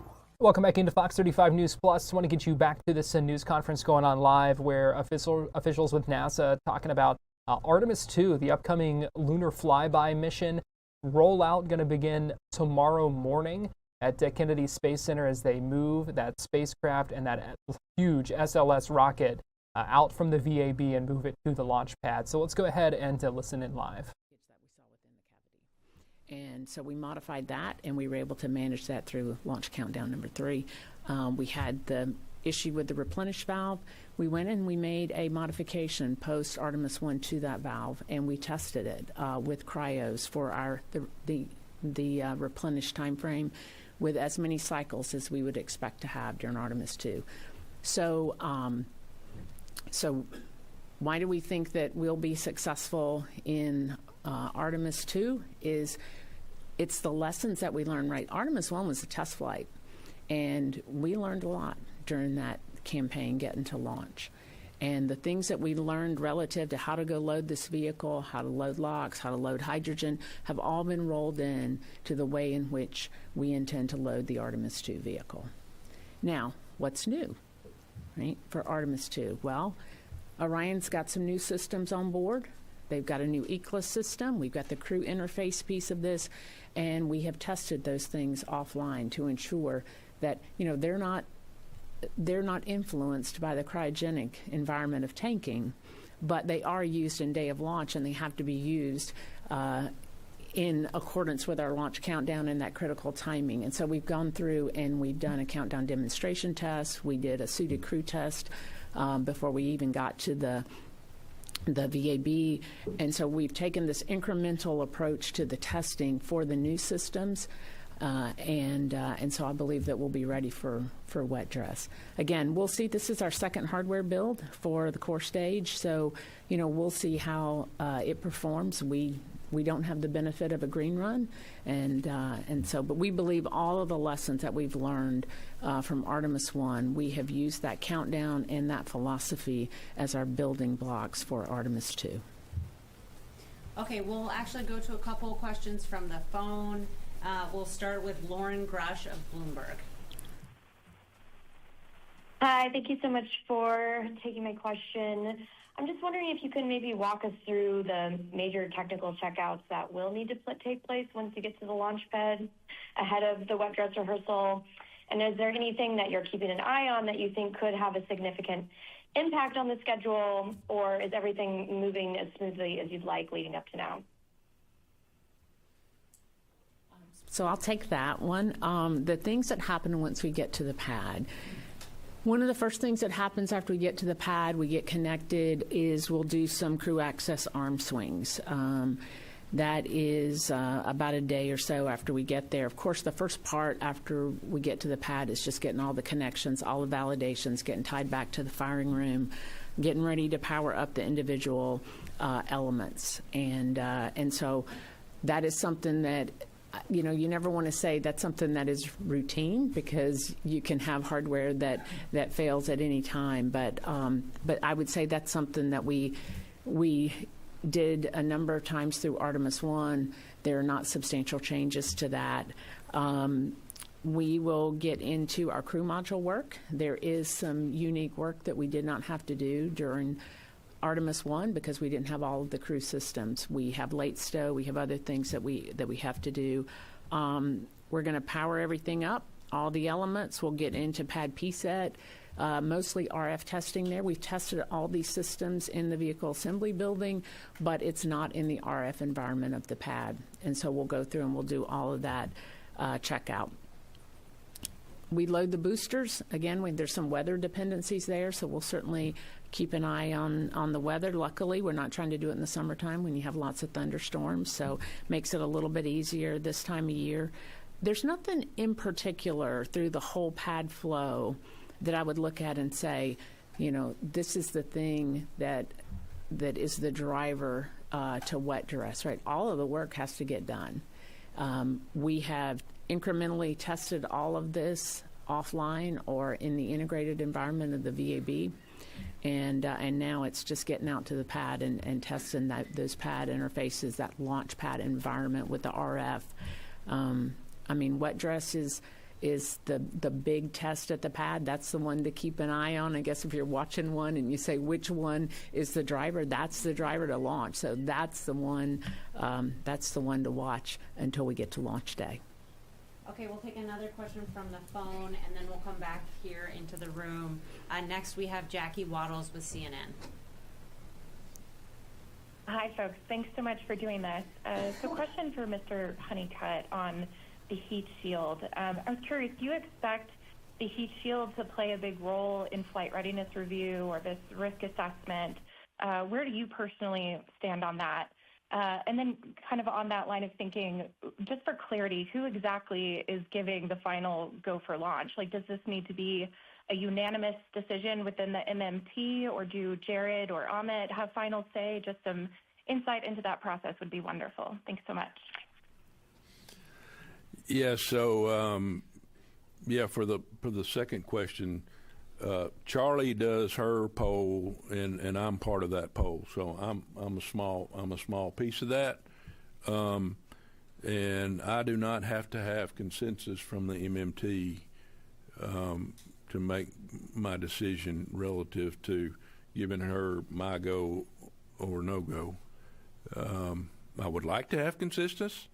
I'll tell you, a lot of times in our sims, we have complicated problems that aren't black or white, and so we do have varied opinions across the team. But at the end of the day, it's up to me to manage the decision that we make and send it forward to Charlie. Relative to the heat shield, we started that work back when I had my old job, and before I got this job, and so I was paying attention to it then, but even more so now. We're changing, and I'm going to pass it to Jeff on this in just a minute, but just from my perspective, I think we've done the work, the analysis and the testing to show that we're in good shape for the mission profile that Jeff and his team have planned. You want to add anything, Jeff? So what I'll say is, through the testing that we've done after Artemis I and the work that we've done here on the ground, we understand the limitations of the heat shield on Artemis II, and it's incumbent upon us to fly within those limitations.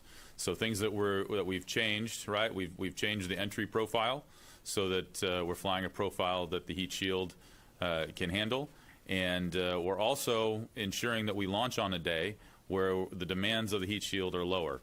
And so, really that turns into a range requirement to fly, not the 4,000 miles of entry that we flew on Artemis I, but the 1,775 miles of entry that we're flying on Artemis II. And so, the heat shield, yes, we understand there's some limitations with it. And so from a mission design perspective, we're making sure that we fly within those limitations. And that's how, we're going to keep the crew safe. We're going to make sure that we're staying within the bounds of the hardware. And I think, as John mentioned, the heat shield is being, I don't want to say redesigned, but it's being updated for Artemis III to try and get back to that longer range requirement that we'll be able to meet for those future Artemis missions. But for Artemis II, of course, we've got that lower range, which is why we have fewer launch opportunities. That we're making Charlie's life a little bit harder by not having as many days we can launch on, but that's the right thing to do to keep our crew safe. Okay, let's go here to Irene. Thanks very much. Irene Klotz with Aviation Week in Space Technology. For Jeff and then also for John, obviously you hope to not test the launch abort system, but in case it is needed, could you kind of run through some of those scenarios and what you've trained for, what is kind of possible, what is still like areas that perhaps are not covered? And for John, what's the overall risk for this mission for the crew, and is it that risk still more for launch, or at this point is reentry equal or greater risk? Thanks. I'll answer the second part now. Anytime you got this much energy that you're putting into a system like this and a lot of dynamic events, you know, there is some risk. It's our job to either understand those risks and make sure that we've mitigated those in a way that we feel comfortable with and we can execute the mission. As Jeff said, though, this is a first time with crew. There's been some.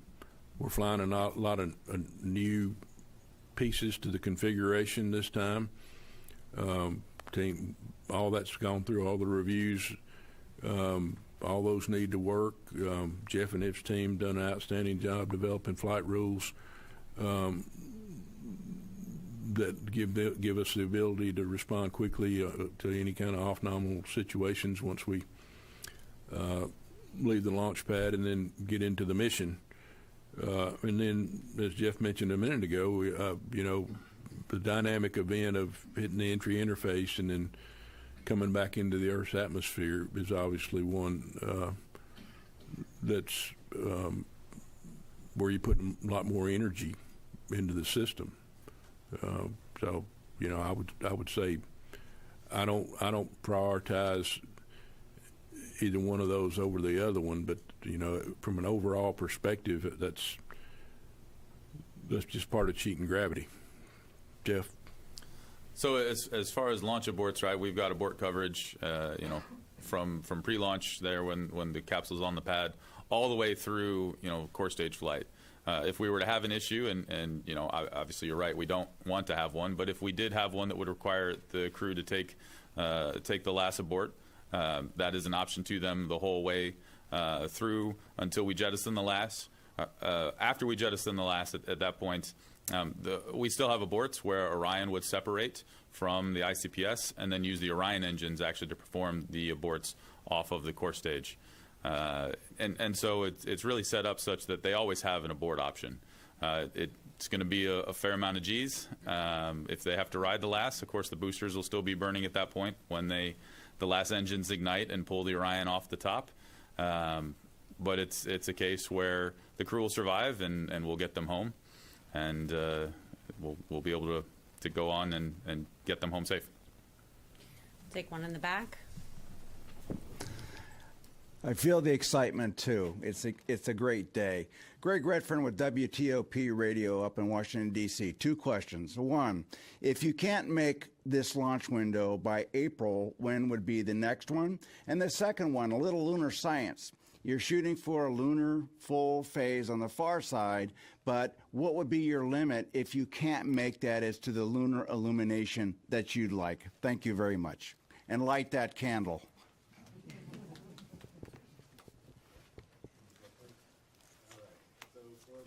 For the lunar science, I'll say that the lighting conditions on the far side of the moon are not going to be criteria for determining when we launch. So what we have done is make sure that the astronauts are trained to provide us with observations regardless of the lighting environment. Now, I will say they have probably pretty much looked through what the options might look like, and they probably have their favorite. But again, we're going to launch when it's safe and we're ready, and we're going to do the best science that we can under those conditions.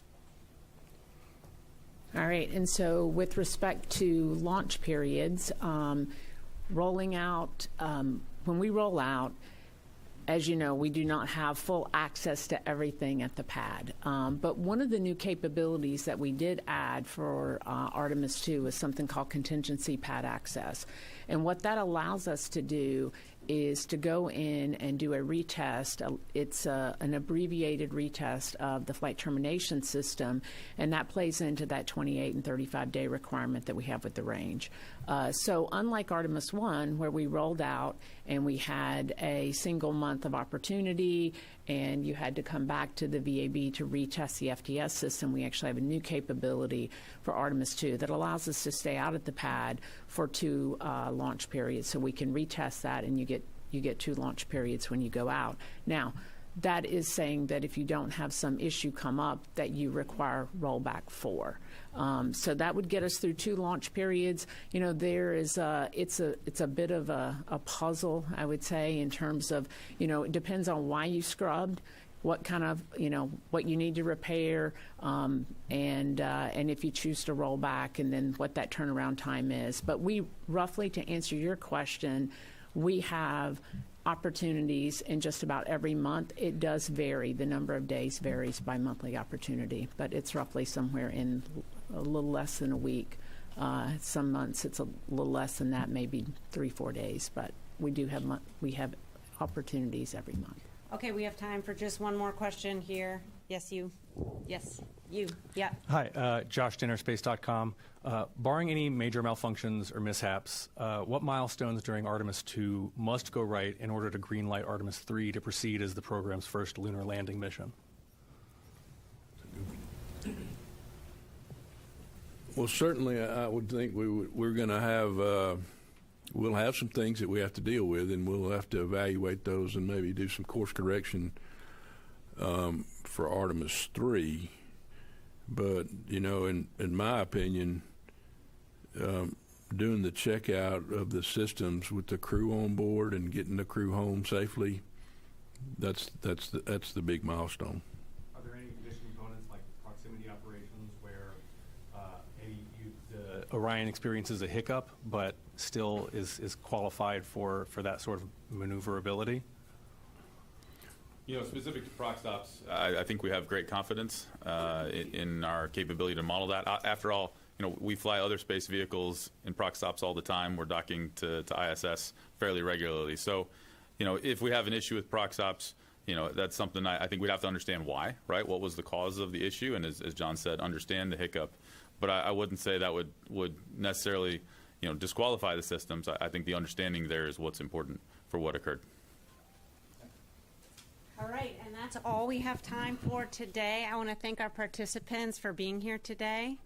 You can watch live views of Rollout starting tomorrow at 7 a.m. as the rocket and spacecraft roll out of the vehicle assembly building. That'll be at 7 a.m. And then at 9 a.m. Eastern, we will have an opportunity to hear from NASA Administrator Jared Isaacman, as well as the Artemis II crew. You can watch both on NASA's YouTube channel. And with that, thank you for joining us.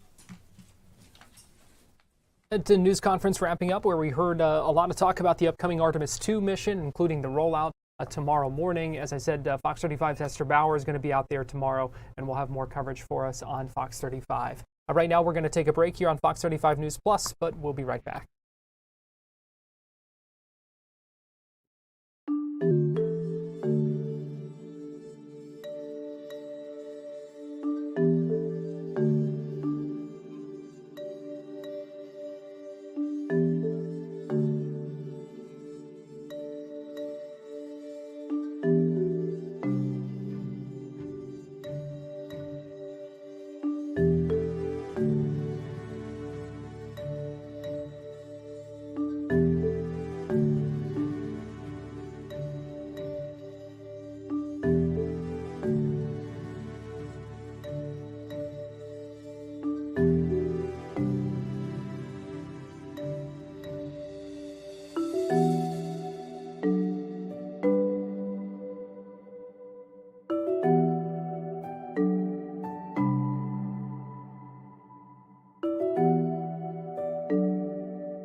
Welcome back into Fox 35 News Plus. This is a live look right now at Joint Base Andrews, where Marine One has just landed, and we expect to see President Donald Trump step off of the helicopter and get on board Air Force One that is waiting for him on this very tarmac at JBA. He is going to be flying to South Florida this afternoon, where a couple of things are going on. There is a road renaming ceremony going on later today in West Palm Beach outside of Mar-a-Lago.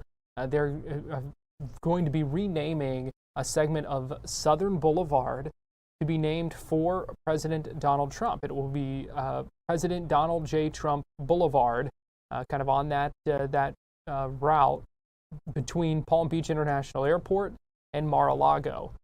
This was a name change that was part of some legislation that passed in the legislative session in Florida last year, signed by Governor DeSantis, signed off on by local leaders in Palm Beach County, and that ceremony is scheduled for later this afternoon around 3:15.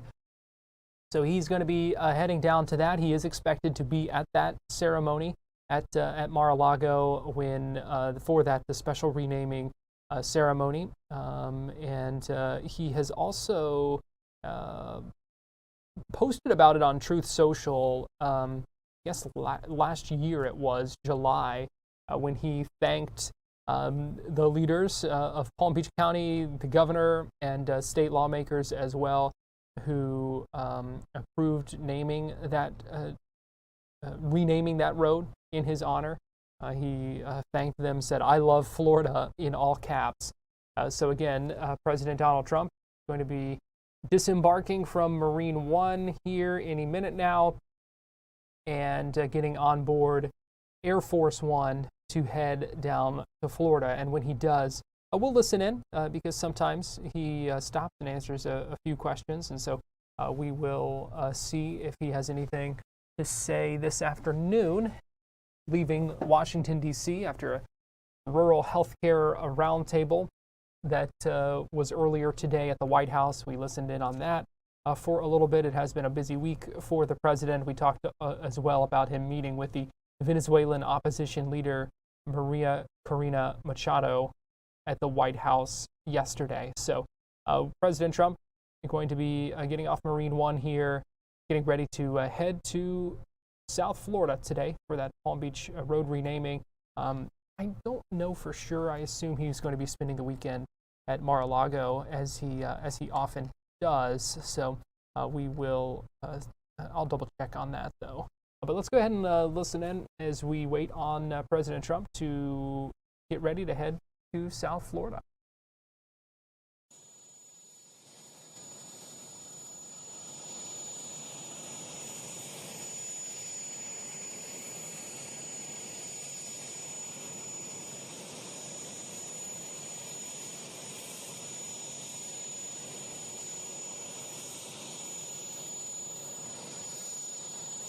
While we're waiting on that, I'm actually going to play for you his remarks just moments ago as he got on Marine One. Let's go ahead and listen in. Right now we're paying sometimes 10 times higher than other nations. So we have favored nations.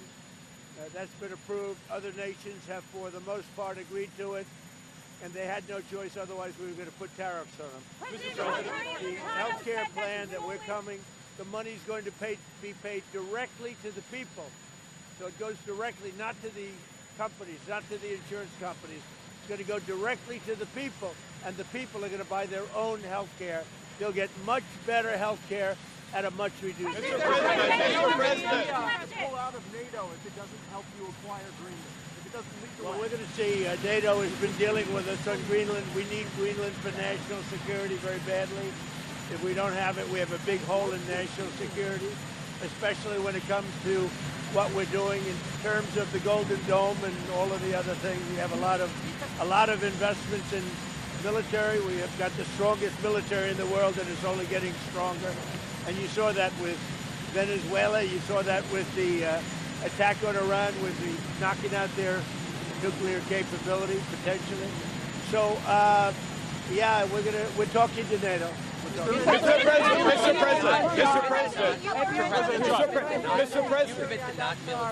Sorry, guys, you cannot push too much. I don't talk about that. Mr. President, Mr. President, Mr. President. You urged protesters in Iran earlier this week to keep fighting in the streets and said that help was on the way. Is help still on the way, or has your bar Well, we're for going to see. intervention As you know, Iran canceled the hanging of over 800 people.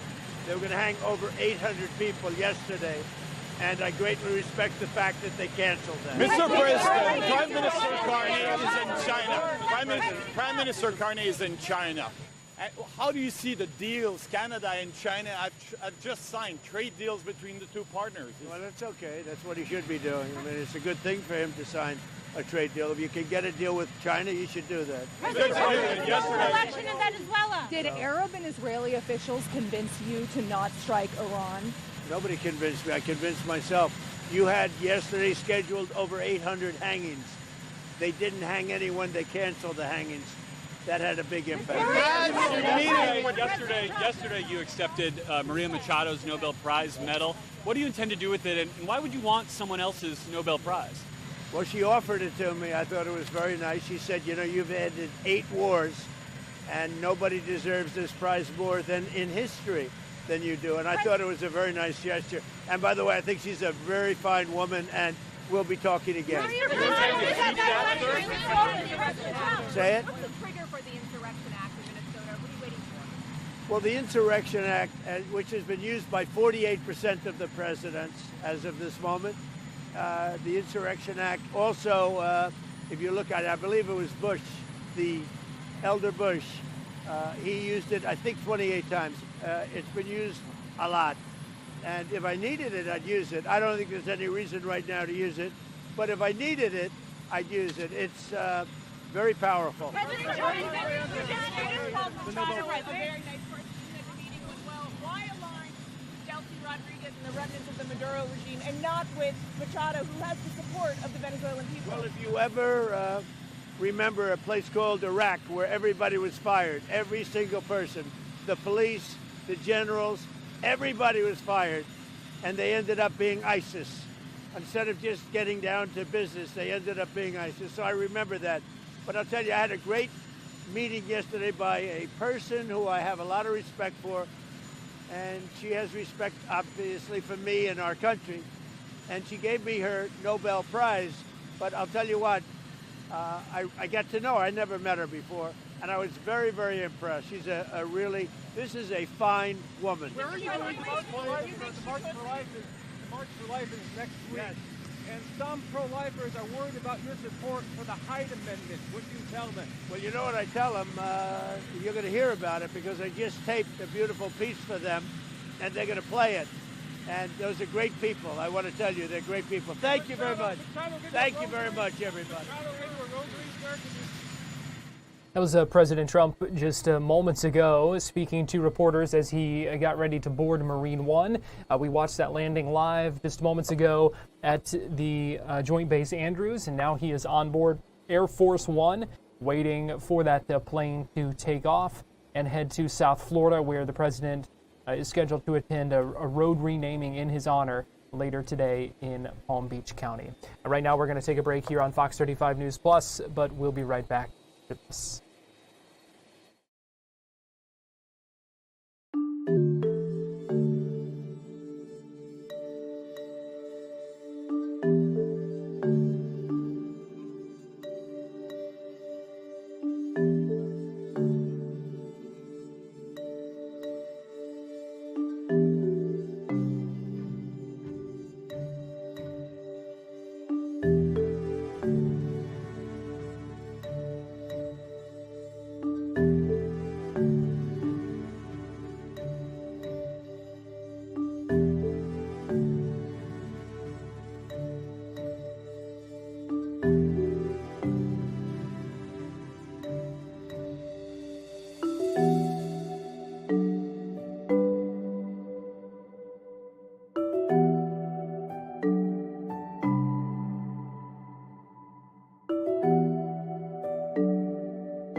Welcome back into Fox 35 News Plus. Air Force One heading down the tarmac, getting ready to take off as President Trump gets ready to come down to Florida for the weekend. It's not, I guess it'll be a little bit warmer down in Palm Beach County, but he's going to be here for a road renaming coming up a little bit later today. That's scheduled for 3:15. Now here in Orlando, Congressman Maxwell Frost was here earlier today holding a news conference where he unveiled some gun violence prevention legislation, several bills that he has filed before that take a look at several different things, including closing some loopholes that he says, illegal gun sale loopholes, addressing the flow of illegal guns, and also empowering credit card companies to better identify gun and ammunition sellers. So that he was holding a news conference to announce some of that legislation, reintroducing those bills in Congress. But he was also asked about several questions about ICE, the presence of immigration enforcement here in Central Florida right now. And this comes after he posted a video on social media yesterday, I guess it was, talking about ICE's presence here in Central Florida, getting a lot of reaction and pushback from Republicans, especially here in the state, who accuse him of doxing law enforcement and expressing their concerns about what he had to say about that. So the congressman was asked about the presence of ICE in Florida, the potential for additional immigration detention facilities here in the Central Florida and Orlando region. And here's a little bit of what the Congressman Frost had to say about that at that news conference earlier today at the Pine Hills Community Center. You mentioned it while talking about safety, immigration enforcement. We know you posted yesterday on social media that ICE is active in the area. I wanted to know how you were able to confirm that they've made hotel reservations. We work with local organizations, we work with local governments, elected officials, and we have a very strong network that has been working together over the last year to work at confirming information about what's going on in our community. And many of you have seen the videos of ICE agents going throughout our community, in all parts of Central Florida. So we're going to do everything we can to make sure people are informed about what's going on so they can make the decisions that they need to make to keep their families safe. We see what's been going on around the country.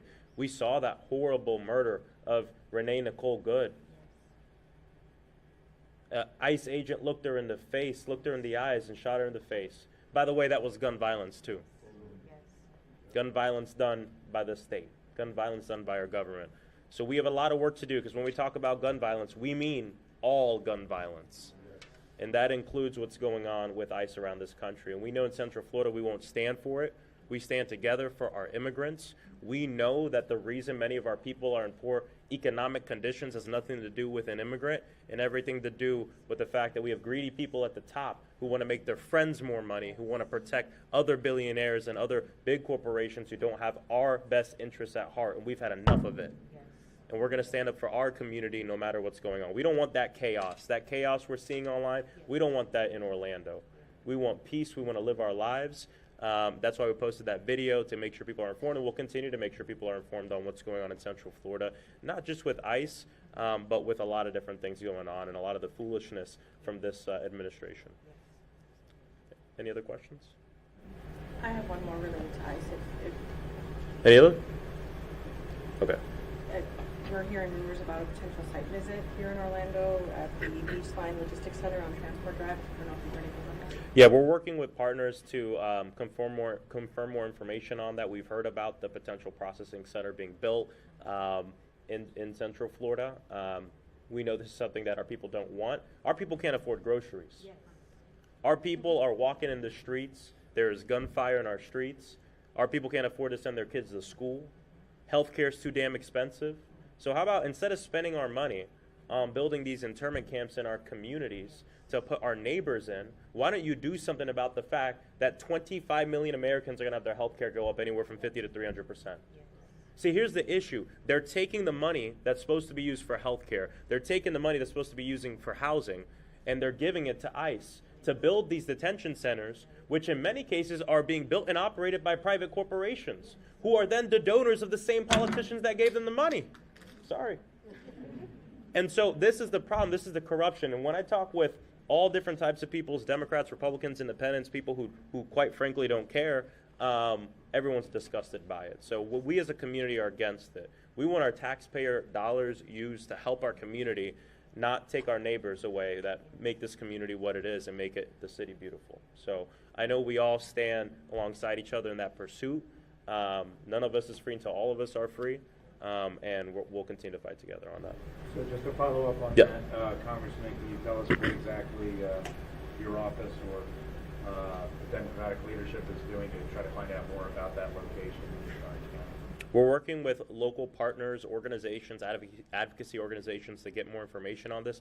Unfortunately, ICE and DHS has been operating in the shadows. This is part of the reason why a lot of times you have to physically pull up, and it's the reason why I've been twice to what they call Alligator Alcatraz, because I have constituents that are in there, and why we worked with local organizations that were suing the place to get it shut down temporarily, and now it's back open, and we'll be back there.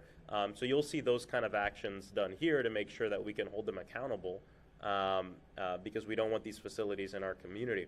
But our office is also going to continue to do our constituent services, which has been flooded by the request of immigrant families here in Central Florida who need our help. My husband was taken. We don't know where he is. Can you help us locate him?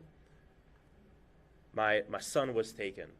We lost his wallet. We can't find his wallet. We need his wallet. It has his information. Can you help us get it? Then our team works with local officials to get them information, in many cases to get them personal items. I've done personally multiple roundtables with detained immigrants at 33rd at our jail here locally to get information and give it back to the families. So we're going to continue to do that work person by person while advocating at the federal level. Let me end by saying this, and we want to tie it back to gun violence, but a lot of this is all connected. You know, next week when I go back to D.C., we'll be taking up most likely a funding bill on DHS. And people in Central Florida should know that I am voting no on that bill because I don't believe in funding an agency that's then in turn going to come into my community to harm my people and the people I represent. Especially when just last year, through the big ugly bill that Donald Trump signed into law, they gave ICE more money than the Marines have. More money than the United States Marines ICE has right now. We don't have to look far to see that fact that our government has the priorities completely out of whack and completely messed up. And this isn't the first time in human history we've seen a rich person like Donald Trump have both all the money in the world, but then also need all the political power in the world, and then try to scare our people and working class people into thinking that the reason you can't afford your rent, the reason you can't afford your health care has to do with your neighbor that's an immigrant. We know that's a lie. We got to stop looking around at who to blame and start looking up at these guys. Because while we're blaming each other, they're in our taxpayer banks and in our pockets taking our money and then using it to cause chaos in our communities. We're not for that.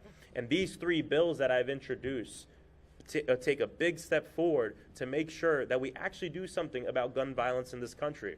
Let me tell you that the bills passed 3 years ago, signed into law by Democrats, helped bring gun violence down.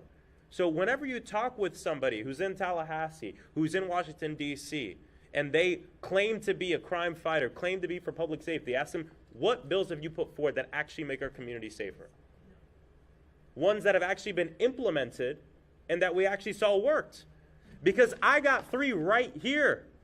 I have three right here. And not just that, but it has been Democrats in Congress and across the entire country that have put forth bills that actually make our community safer and that actually work. It's not just about talking tough. It's about smart bills that pinpoint crime, pinpoint gun violence, and works at ending them. And that's what these three bills are about. So I'm very excited to be reintroducing these to keep our community safe, because I believe no matter where you live, whether you're in Parkland or Pine Hills, your life means the same. And it matters. And that's why we're introducing these bills. It's about mass shootings, but it's also, again, about the greatest mass shooting that we have, which is the collection of daily gun violence that happens in many instances in our black and brown communities, like right here in Pine Hills, that never gets spoken about. These are bills that will help end that gun violence as well. So God bless you all. Thank you to all of our partners for being here. And have a good day. Thank you. Congressman Frost speaking earlier today. We should note Fox 35's Marie Ettinger had the chance to sit down with Congressman Frost and speak with him one-on-one. You'll be hearing some of that coming up in our next hour on Florida Live. Right now, we're going to take a quick break here on Fox 35 News Plus, but we'll be right back.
watching Fox 35 News Plus, streaming on Fox Local.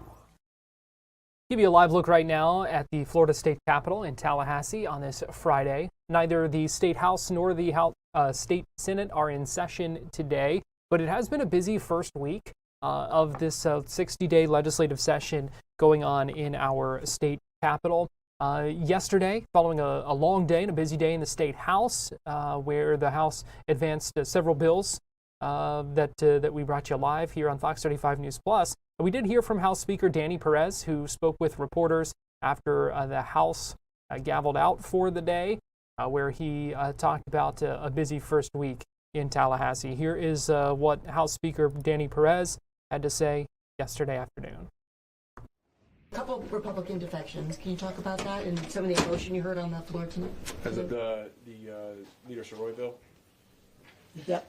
Yeah, look, every member's free to vote how they choose. Obviously, I'm in support of that bill, and we've passed that bill multiple years in a row. I think it's good policy.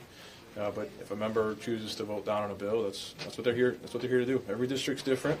Everyone has different wants and needs, and everyone has the same vote. We all have one vote. They can vote however they want. Mr. Speaker, the governor didn't reappoint former House Speaker Jose Oliva this week to the Board of Governors, and there's some rumors about politicking there, that the governor aligned with Maury Husseini over the speaker who was his first supporter in Florida. And I was just wondering if you had a take on it, what your reaction is to that situation. I don't know. I guess the question for the governor, I don't know why he wouldn't appoint Speaker Oliva, but Speaker Oliva was a very vocal person on the BOG, and more often than not, I agreed with Speaker Oliva's choices on the BOG, but I guess maybe the governor didn't, and that was his choice to do so. But I really have no involvement in the BOG and who gets appointed and who gets removed, but I did see that article as well. The Senate passed a massive school choice bill yesterday. Is the House going to take that bill, or are you guys going to work on your own bill, and when can we expect to see that, if so? We'll probably work on our own bill and see where it ends up. We're going through the process right now. Bills are still in their infant stage, and could be amended at any point as they move through the process. But Chair Kennedy is a chair that I trust tremendously when it comes to education. She's one of the brightest minds in that space in the state, and her and I will have that discussion as bills move through the process, but I trust her judgment. A lot of the bills that passed today are ones that died in previous years in the Senate. Any different expectation this time around? I mean, based on the governor's speech yesterday, I would hope that there's a different outcome. I mean, he only mentioned 5 bills, of which 4 of the 5, I believe, have all passed the House, and 0 of the 5 have passed the Senate. And the governor yesterday spoke about being a conservative leader and his vision for the state. And when he spoke about his vision, the 5 bills he mentioned are going to be moving through the House, 4 of which will be probably out here in the next couple days over to the Senate. And if the Senate chooses not to move them, then I fully expect the governor to ask the Senate why they're not moving conservative bills that he agrees with. So because of that, I believe that we have some hope that the Senate can hopefully move some of these bills that they haven't moved before. But that's something that is up to President Albritton, and he will lead his chamber how he chooses to do so, and I will respect that either way. The governor vetoed the malpractice bill last year. Are you guys looking at the same, if he vetoes it again, looking at possibly overriding it this year? Last time we did some overrides over here, the Senate left us on the beach, so I don't know if we're going to have a partner in that, but everything is always on the table in the House. I don't think there's ever a time that we've shied away from something, but it's a bill that I obviously believe in. I think if there's some sort of negligence on a person that results in a death, it shouldn't matter whether you are married or not, whether you have children or you don't. Someone that commits some sort of negligence should be held to the same standard, regardless if the person that was hurt lives a different lifestyle that God chose them to choose. Just as a follow-up, sir, are you still opposed to capping anything on a wrongful death? I just want to make sure, because that seemed to be the issue last year, whether or not to place caps on all the med-mal damages, not just wrongful death. And obviously there's an interest in testing the new court. The court that threw out the caps before is long gone. So where are you on the caps? As of right now, we don't have any intentions to have caps. What we have here was a bill that obviously we can't amend. So we're going to, obviously, as you saw today, send it over as is. There are no intentions for caps at this time. The governor said that it would drive doctors out of the state. I'm sorry. The governor said today that it would drive doctors out of the state, which is an argument that has been made about medical malpractice for literally decades here. Do you buy that argument? No, I don't. I disagree with him. I don't know where he got that from, but like, this isn't about doctors moving into the state or out of the state. It has to do with holding people accountable. If someone were to commit medical malpractice and someone loses a life because of that malpractice, that person who committed the malpractice should be held accountable. You know, there shouldn't be a difference between me or a person that was not married or didn't have children over a certain age. We are both our lives mean the same, and they should have the same amount of value. Whether I chose to get married or have children or not shouldn't matter on holding someone accountable for malpractice. Think about that for a second. I mean, it's something that, you know, I disagree with the governor on, and his reasoning for doing so. If that's what it is, I hadn't heard him say that, but I disagree with that. Gary, go ahead. Yeah, on property taxes. So earlier this week you said, yeah, you were okay with only doing one after initially having 8, and then today there was an amendment and you wanted to carve out firefighters. So I guess my point is, it seems that the House is continuing to sort of, you know, mold what it is willing to do on property taxes. Are you doing this totally without any input from your potential partners? And I just want to get your thoughts on the fact that you're still trying to work on this, and you still haven't seen anything from the governor or the Senate. Yeah, we're still trying to work on property taxes. That is accurate. I know we aren't talking. We're talking to them, but I guess there's nothing regarding property taxes that is making us move one way or another here in the House. We're moving in the House because the House believes that is the right policy to move at that time. That's what it is when property taxes are done. We had 7 proposals, 7 different HJRs. All of them have moved in different steps. Some have moved farther than others. You know, we never intentioned to pass all 7 and put all 7 on the ballot, as we mentioned, and our memo was pretty clear about that. Our memo said we may pass 1, we may pass several, we may pass none. And the reason we said that was because there may have been another way to solve for property taxes, under the assumption that the governor was eventually going to come up with some sort of proposal and send it over to us, or send it over to the Senate and tell them to send it over. So we don't, you know, property taxes is a conversation that's still ongoing. I think the governor deserves a lot of credit for bringing this issue up over a year ago. And eventually, I'm sure we will all come to some sort of agreement on what can be done on the ballot. But until we do that, I don't want to stop having the conversation, because it's such an important issue. I would say it's top 3 issues, maybe up there with, you know, property insurance and God knows what else. But in my district, people talk about property taxes often, and I feel like I wouldn't be doing my job if all of a sudden I just stopped having the conversation because the Senate chooses to not send over a proposal, or the governor chooses not to define how he plans to abolish property taxes. I think we owe it to our constituents to have the conversation, to have the tough conversation, and it's something that we're going to continue to do over the next, I guess, 59 days. You are talking about property taxes, but you are talking to them. What are you talking to them about, the Senate and the governor? Probably what time we're going to gavel in and gavel out yesterday. But outside of that, conversations are pretty limited all the way in the back. Yeah, Mr. Speaker, today the governor and First Lady were in Jacksonville spotlighting radiation treatment that was the first of its kind, not just in Florida, but in the whole U.S., and it was made possible by the legislature's funding. Is that an area, you know, especially given splits that you've had on whole Florida, where you see yourself, okay, maybe with the First Lady we could align on this particular goal for more funding for cancer research? Look, number one, I'm glad that our First Lady has taken the initiative when it comes to trying to find a cure for cancer, and she deserves a lot of credit for that. I'm glad today that she's cancer-free, and honestly, she's an important part of trying to find an eventual solution to that problem. Yes, we have funded that in the past, and if that's something that she wants to work with us on moving into the future, of course we'd partner up with her on that. I mean, we're all on the same page with that, and I'm glad that they were in Jacksonville today able to highlight that.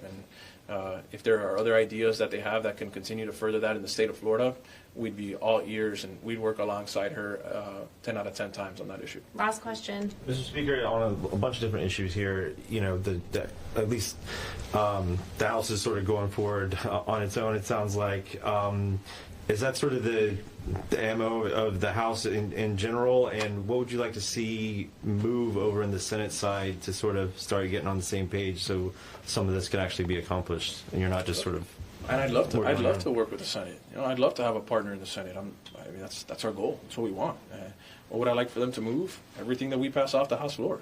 I mean, if we're being honest. But Look, there'll be a time for that. I think we have always welcomed the conversation with the Senate or the governor, for that matter. I know people want to make it all this, this contentious relationship. We're willing to have the conversation. We want the partnerships. It's our job. It's what the people elected us to do. They sent us up here to do our job, and it is a lot easier for us to lead the state when the three of us are communicating, even if it's to disagree. That is healthy. That is all right. It should be accepted. It should be wanted. And if that's something that they don't want to do, that's on them. But if you're asking me, what would I want? Man, I'd love to have a great conversation with the Senate on a regular basis, a great conversation with the governor on a regular basis, and hopefully land a product that everyone can be proud of. But I'm not going to force them to do so in the manner that I expect them to. And so the House is going to worry about the House. We're going to pass the policies that we think are important. We're going to pass a budget that's going to be conservative and is going to be lower than people maybe across the hall want, or the people in the plaza level want. I don't know where we end up on that, but we're going to worry about the House. It's what we've always done, and we're going to continue to do so. That's House Speaker Danny Perez yesterday. Here is Johnny Dawkins, head coach of the UCF Knights, as the Knights get ready to host #1 Arizona tomorrow in Orlando. Let's go ahead and listen in and hear what Coach has to say ahead of a big game this weekend.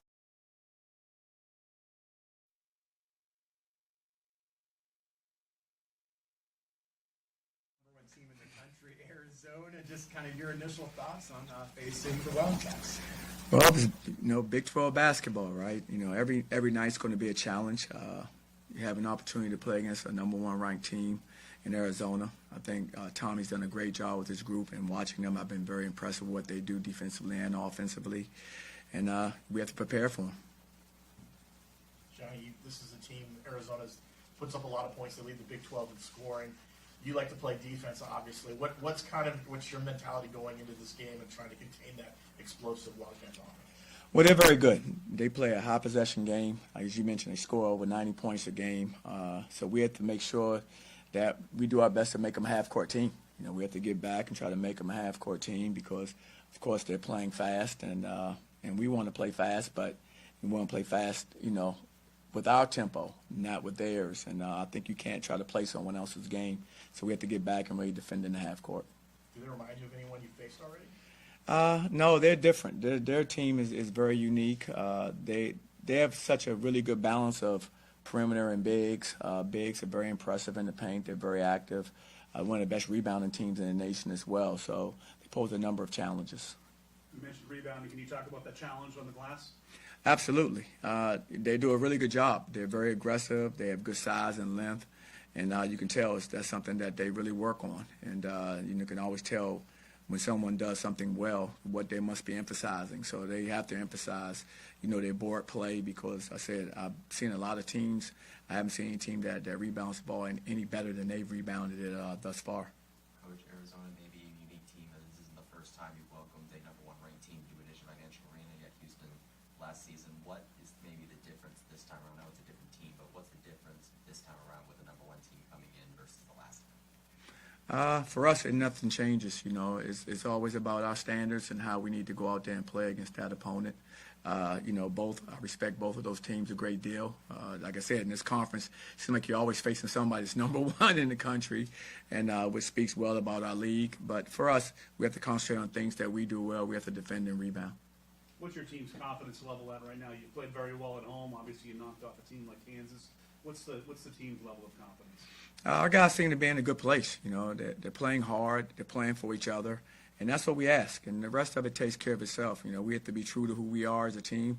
And we know what our standards are, and we need to play to those standards every night. And tomorrow will be no different. We need to play, our style of basketball.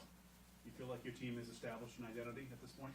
I think we are establishing an identity. I'm not sure if we fully have it to the level I want to see us, be at, but we're working towards it. Like I said, we're still a little bit of a work in progress with these guys. But the one thing I do know is that they understand, what our standards are, and that they have to try to live up to them every night. Arizona's got a lot of talent, a lot of maybe future NBA players. Koa Pete, I know, is one of their top guys. What stands out about his game, and what kind of challenge will he be? Well, he's just, he's physical, he's versatile. He's a talented young player. It's amazing. We faced some talented young players this year, and this is another one coming in our arena. So, really, in seeing him play, I was impressed with how he plays. Like I said, he brings a certain level of physicality for a young guy. He also, he can make plays around the basket. He can defend, multiple positions. It's going to be a really good young player. Johnny, you've played against, I'm sure, a top-ranked team. When you're at Duke, and you've coached against at least I'm sure at some point in your coach career. Players, I know you don't want them to look at the name on the jerseys, and we talked about that before. But how do you get them maybe not to worry about the number that's in front of the name of the team as like a number one team coming in this weekend? Well, because it's really about us. I mean, I think if they're very talented. Like I said, Arizona's a storied program. Like I said, they're well coached. They come in, they're number one ranked. They have all the things that a terrific team has, and so we have to concentrate on us. I mean, I think if you start looking at all of those things that they have, all the attributes and rankings and names on jerseys, I think it can be a distraction for you. You have to concentrate on our team and the things that we've had to do this season to be successful. Coach, what are the things that you learned out in Manhattan that you want the team to improve on or apply for Arizona? I know you had P.J. Haggerty, one of the top scorers in the country there, and you limited him in the first half, but he ended up breaking out a bit more in the second. Anything learning from that you want to bring into Arizona? No, definitely. We have to be better, defensively for 40 minutes. I thought we did a really good job for 20 minutes of the game, and then Haggerty, he got going, and he's a terrific scorer. And so for us, we need to make sure we're focused for the full 40, not just portions of the game. A guy like that, he averages 23 points a game. And so we need to know that he's going to, find ways to score the basketball if we don't stay, focused for the entire time. Coach, does it mean a little bit more? I mean, I know you're facing Arizona, 17-0. Does it mean a little more to be that one, maybe, to knock off a team that's undefeated so far? Really haven't thought about that as much as just focusing on us and what we have to do to be successful in the game. I hadn't thought about, how I feel about it, really other than, they're our next opponent up. We know they're, like I said, a terrific basketball team, and we need to prepare accordingly for them. And I think that's what our guys have been attempting to do. Coach, a reporter in Manhattan asked you about Themis Fulks and his play style in your offense and his ability to dish it out. What are you looking forward to seeing against number one Arizona from Fulks? Well, continuing to play the way he's been playing. I mean, not to get out of character. He's been doing a really good job for us. He's been a great facilitator. He's also found his opportunities within our system to score the basketball. And that's what I want to see, him continue to grow into that role. He's definitely becoming an extension of our coaching staff from the standpoint of understanding what we want out there now, halfway through the season. And that's what you need to see, that type of development, especially with a player that you hadn't coached but for, 6 months. Coach, you have a history against playing against Arizona. They've had your number. Does that go into preparation about how to play against this team this next game? Well, actually, they I think they've had a lot of people's numbers. They've been very, very talented over the years. And so they're a really good basketball team, a team that has had a lot of success. And for us, we just need to continue to play the way we're playing and not get caught up in, who they are, like I said, and what they do. We know they're terrific. We know they're well coached. We know they're really talented. We need to just make sure we concentrate on the things that we have to do to be successful, and that's playing our style of basketball. Your first two Big 12 home games was prior to the spring semester beginning. Students are back. This game is trending towards a sellout. What do you expect? What do you hope to see from the atmosphere tomorrow? I hope the atmosphere is electric, like it has been in these moments, and that will be exciting for our community. I think where everyone comes out and rallies around what we're doing, we all part of the same team. That's why we say we're the hometown team, because we're all part of it. And we need them out here. They're our sixth man. They give us that extra advantage that every team needs in college basketball when teams come visit your home court. And so I'm excited to have our students back and excited to have our community come out and rally behind us, because we're going to need everyone. Health-wise, Johnny, are you guys okay going into this game? Yes. Yes, we are. Coach, whether it's coming off a win or coming off a loss, how do you think your team does in terms of turning the page and compartmentalizing and treating each challenge as a new opportunity? Well, I think our guys understand, just the importance of each game, that we take one at a time. We're not looking forward. We're not looking back. I told our guys in this league, you can't do that. You have to have a short memory. Whether you win or lose, you have to be able to move forward, because the next opponent that's coming after you is going to be very, very talented. It's going to be really good themselves. And from top to bottom, this league is as deep as I've seen any league I've ever been a part of. So you need to make sure you prepare that way every night. Couple more. Coach, it was a big road win last week, and what was the locker room like after that? Was there a sense of momentum coming into this one? I think our guys are just excited to get a win. I tell our guys all the time, you know, it's very important that you understand when you win a basketball game how hard it was to accomplish that. So you should celebrate them all. You should celebrate them all because winning is not easy. And I tell our guys that, like I said, all the time. And so every win, it should be celebrated. And then you move on after that. And so that's kind of the mindset we had. Coach, when scouting Arizona, how important would you say you look at in terms of the three-point performance right there? You guys, of course, 3 points have worked out quite well for you so far. Arizona on the other end. So when you scout Arizona, what do you look at as far as 3-point, both offensively and defensively? Well, offensively, of course, you know, that's been a part of how we play. And so we're going to continue to play our system. You know, we have our opportunities, we take them. And they do the same thing. They're very efficient offensively. They're very efficient behind the three-point line. They're one of the more balanced teams I've seen this year as far as whether it's inside and out. They play very well together.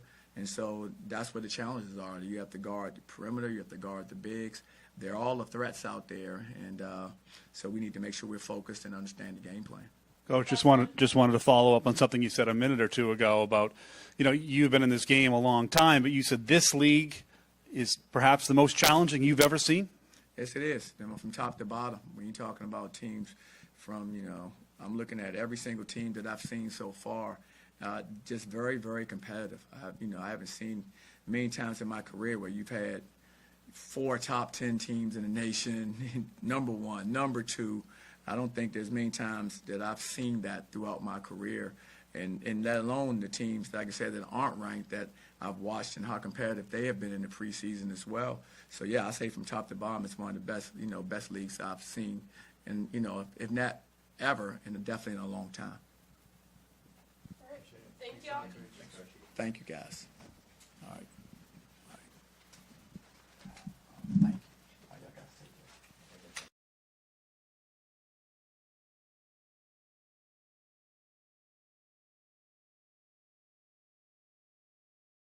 So that was head coach Johnny Dawkins. Expecting to hear now from a couple players as well. And here we go. Let's listen in. It's a big game tomorrow. Going to be a tough matchup against the Arizona Wildcats. Let's go ahead and listen in. You guys play a lot of great teams in the Big 12. Pretty much every game is going to be like this. But does it mean a little bit extra knowing that Arizona's coming in and they're the #1 ranked team in the country? Like Coach say, it's about our standards. At the end of the day, it's going to be us versus us. We're just trying to go 1-0. Arizona has, I asked Coach about this, the tempo, they score about 90 points a game. He said you guys haven't faced a team like that. What can you guys do to slow that tempo down, as he said, maybe make it a half-court game and kind of play to your guys' defensive strategy? Let's start with no live ball turnover and just being connected and talking on getting back in transition, What worked for both of you guys against Kansas State that you hope that you can apply tomorrow against Arizona? I say just stand together, through the ups and downs, just stand together as a team, fighting adversity, and just grinding the win out. Jermichael, you'll be facing off against Koa Pete a lot in that next game. Obviously projected lottery pick. Does that mean a little bit more firing you up playing against elite competition? These type of games I like, kind of built for these type of games, I love to take on challenges, and I feel like it's going to be a dogfight.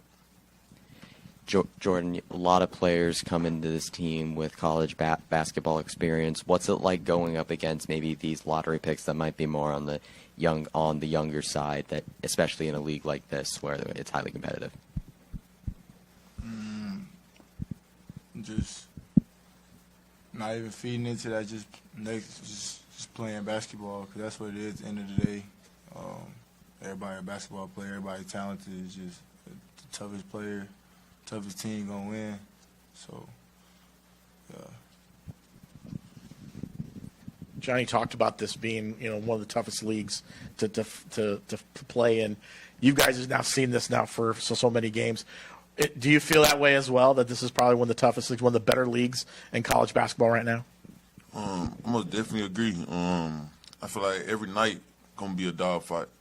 Like it can be the bottom league of the team. I mean, bottom team of the league. Like, it's gonna be a dogfight every night if you come out that thing and it's just an automatic win. You know. What's the biggest thing that you guys saw yesterday? You had PJ Haggerty going up against him, managed to limit him to only a few points in the first half, managed to get more there in the second half. Just what do you learn from that type of experience going into a game against Arizona where you have other players, you know, that are quite highly regarded from a scoring standpoint? I feel like we got to more stand on the attention to details. We can't let up. You know, we got complacent in the second half. That's how they went on the run, and he felt more comfortable. We got to keep our foot on people's necks once we got them down, you know. What kept you guys like kind of fending them off there? Like what helped you fend off that run? We just stayed together. Got back to our principles. We got back to getting key stops, and we got in transition and got our buckets. You guys have a fairly rough stretch here. We're number 1 team in the country. 3 days later, number 2 team in the country. How do you stay calm in moments like that? Treat every game like it's a championship game. No game is too little. No game is too big. Our standards, like Coach say, we just play to the highest standards that we can. And we got each other. We all we need. We all we got. So we go in there next play. After this game, it's the next play.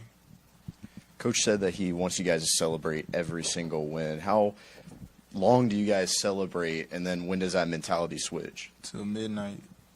It's over after that. You guys saw what happened after you beat Kansas here, and the fans stormed the court. Probably going to be a sellout with all the students back. If you guys were to win on Saturday, you expect the post game to be just as chaotic? Yeah, for sure. You know, number 1 team. But that goes back to us. We got to be ready for the next play because we got Iowa State at Iowa State. So it's just about next play mentality. That's all.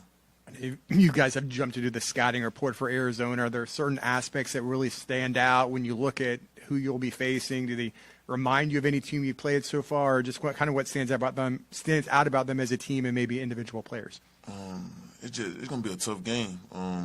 Not even like a tough game as in a tough matchup. It's just about the toughness in the game. It's about who gonna want to do the dirty work, who gonna want to get on the floor for loose balls, who gonna want to box out, who gonna want to rebound. And it's gonna come down to the toughness in the team and the togetherness. And kind of bouncing off that question, what do you want to see from the atmosphere? Like, this will be the first game when the students are fully back. It should be a sellout. Just kind of what do you hope the atmosphere is like tomorrow?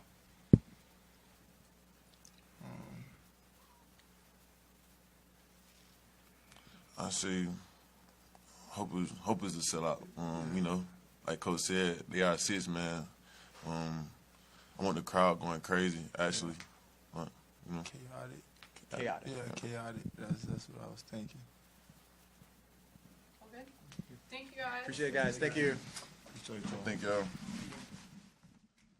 Hopefully a loud crowd there for that one tomorrow. Again, 4 o'clock tomorrow, Edition Financial Arena. It's the UCF Knights hosting the number 1 Arizona Wildcats. And again, they are undefeated right now, 17-0. So tough one for the Knights. They certainly have their work cut out for them. Meanwhile, the Orlando Magic coming back to Florida after a trip to Germany. They played the Grizzlies yesterday afternoon in Berlin. And what a comeback for the Magic. They were down big, ended up coming back in that game and winning. So quite the statement for them, not just in the game, but kind of on an international scale as well, winning that one 118-111. Here is what Coach Mose had to say after the game. The nerves were there. You see by the looks we're getting, you're getting great looks. Missed a couple at the rim, trying to find the energy through it. I think that adrenaline was very heavy for those guys tonight, you know, and then as they settled into the game, you saw what they were capable of doing once they got themselves going. Thank you. We're going to go on the right-hand side toward the back. Hi, Coach. Sonny Upel from the Sun. The team in general, not just the German players, what did you see from the first quarter that they're more able to clean up and make a comeback in the game? Yeah, I think we played too slow. I think they got out in transition a ton. We missed a lot at the brims, which led to fast break points for them because they were getting out and pushing the pace. We've got to just do a better job, one, finishing at the rim, two, stepping in and knocking our shots down. But then it's got to be a clear sprint to get back in transition, knowing this is a team that wants to get out and run. Further questions for Coach Mosley? Yeah, well, Sammy? Sammy's coming. Thank you. Good evening, Coach. Sami Sadik for French Media L'Equipe. Talk to me about the money time of Franz Wagner and the confidence he was able to find to hit those shots, the free throws, also a huge rebound. Like, how happy were you to see him bounce back in the money time for the team? That's who he is, and that's what the work he puts in, the mental work he puts in to know that no matter what's happening prior to the next play, he's not worried about it. To knock his free throws down, to get the big rebound, to hit the big corner three, those are big moment plays, and he's a big moment player. And I think you can't say enough about him and his work ethic and what he does, no matter what's going on within the game.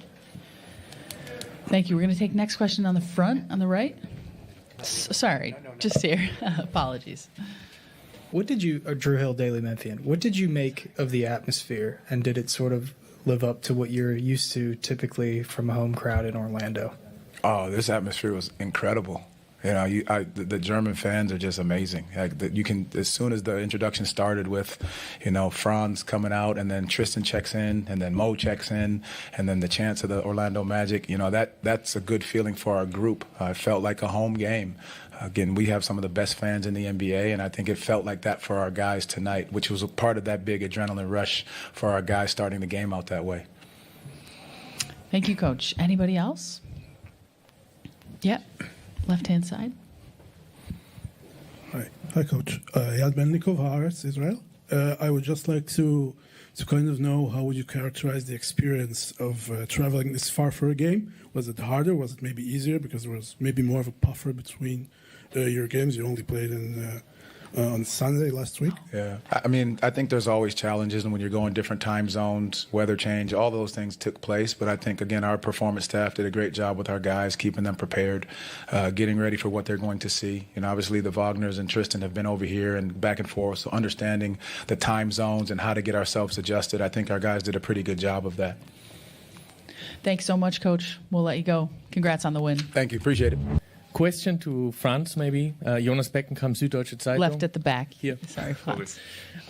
You had a bit of a slow start into this game.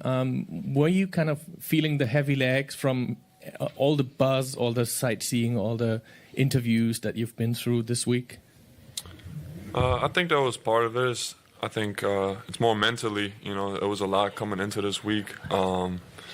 Obviously, working back from an injury isn't ever easy, and then it being this game, so very emotional week. Also a taxing week because we did a lot of stuff because we want to maximize our time here, and not making any excuses though. I think once you decide to play, you got to be ready, and I was happy to make some plays at the end. Thank you. Next question on the left. Hi. Did you guys have talk at halftime? We are in Germany. I cannot lose at home, or because the first half from the second half is very different. So. Yeah, no, I thought we came out in the third, played really good defense, like the Orlando Magic do usually, and I think held them to 12 points, and I think that was the key to winning the game. So, as we know, NBA is going to launch a new basketball league in Europe, and what was your reaction when you first heard about this, and what's going to be the biggest challenge for an NBA with this new European league? Yeah, I mean, my first reaction was I was surprised and super interested at the same time. I think the challenge will be to still have and keep the great culture and tradition that we have in European basketball. I think the skill level is definitely there of players, and I think like I said, the team culture and fan culture that we have in Europe is awesome. So I think challenge is to keep that, and then kind of do a better job maybe of commercializing the sport a little bit and creating revenue streams that I think are definitely there and possible. And it's not always about money, but we want people to watch the game that we all love, and that helps. Franz Wagner speaking yesterday after the Orlando Magic beat the Grizzlies in Berlin. They will now face off in London on Sunday at noon. We are getting ready to take a break here on Fox 35 News Plus. We'll be back at the top of the hour. Welcome in our TV audience for Florida Live and continue our live streaming news coverage. So keep it here on Fox Local and YouTube.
Florida Live starts now.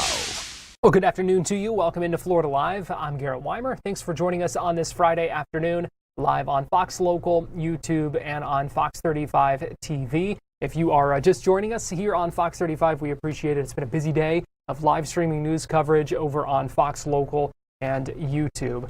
We start today with Republicans pushing back against Democratic Congressman Maxwell Frost. He's a Democrat from the Orlando area, represents Florida's 10th Congressional District, and he's getting some pushback after posting a video on social media yesterday talking about ICE activity in Central Florida. Here's what he had to say in his social media video.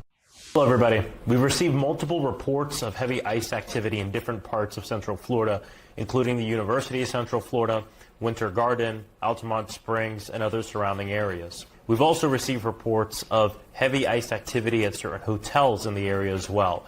I'm making this video to confirm both of those things, that ICE is in the community and that they have made pretty large hotel reservations in surrounding hotels as well. I want to tell you three things. Number one, please know your rights and ensure that your friends and family know their rights as well. We'll put a graphic at the end of this video and also post it again after this video. Number two, I am a member of the Oversight Committee of the United States government. And a few months ago, we launched a portal where people can report abuses and ICE activity. We'll put that link up as well. Please be vigilant and report anything that you see. And number three, we don't know everything, but my office will be working with local partners to investigate further on what's going on and also how it impacts you as well. Please stay safe and remember, you have rights, no matter your immigration status. We're a community. Let's love each other and protect each other. God bless you. So you can see the graphics at the end of that video that he mentioned, talking about immigration rights, interacting with ICE, giving some bullet points about what people can do in those interactions with law enforcement. And As I mentioned just a minute ago, video has been getting some reaction from lawmakers and others here in Florida, including CFO Blazin Golia saying that this was a post that encouraged violence against ICE officers and doxing their location, saying in Florida, if you attempt to interfere with law enforcement authorities, you will be held accountable, full stop. He then talks about Congressman Frost and also Minneapolis Mayor Jacob Fry, calling them an embarrassment to their states and our country, and they only get worse with each social media post. We also saw Jay Collins, the current lieutenant governor, reposting a post as well that shows that video that calls it doxing, saying if you threaten or dox our law enforcement, including ICE, you're proving that you're unfit to lead, saying that, calling this anti-police, far-left liberal rhetoric, saying the behavior not acceptable from an elected official, not now, not ever. Congressman Frost was back in Orlando today, holding a news conference at the Pine Hills Community Center where he unveiled several pieces of legislation that he has introduced before in Congress looking to combat and take steps against gun violence.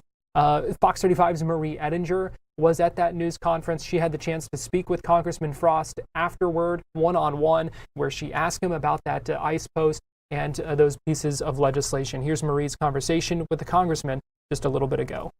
You said that you got word that ICE has been going into hotels, like renting out hotels. Mm-hmm. What has that been like, or what have you heard is actually happening as they're going into those hotels? Yeah, so we've gotten confirmation on a few different things happening locally. About 2 days ago, we received word from community partners that there was an influx of ICE agents in the community. So what we do is we work with local partners, local governments, elected officials to figure out information on exactly what's going on. And so there is an increased ICE presence in the community. You've probably seen the videos online in many different parts, especially in Kissimmee. And oftentimes when new ICE agents come into the community, they rent hotel rooms to have a place to sleep at night. So it's not that we've confirmed them going into hotels to get people. It's just that because there's more agents in the area, we estimate anywhere from 100 new that could be upwards of 200 that they're sleeping in hotel rooms for now. We think this might be connected to a potential new processing center that they're looking at in Orange County, but we don't want to confirm that yet because we're still working on getting more information. Okay, so I'm glad we asked because I think I had interpreted it as they're like going into hotels rather than just staying there. No. It could be happening. We don't know, but what we can confirm is that they're here and people who weren't here before. So what goes through, like, what's the thought process in warning people that they're here? Like, what are you hoping to get across? We just want to make sure two things. Number one, there tends to be a lot of dis and misinformation on the internet, so we want to make sure people know when videos are confirmed and when we confirm that there's a heightened presence in the community, that they can hear from me that we've confirmed that for you. But number two, it gives people the opportunity to really understand their rights and make a plan. We are a community full of immigrants, full of people on TPS. Donald Trump has been doing work to actually remove people's legal status away from them, including temporary protected status for many different people, especially from Venezuela and Haiti.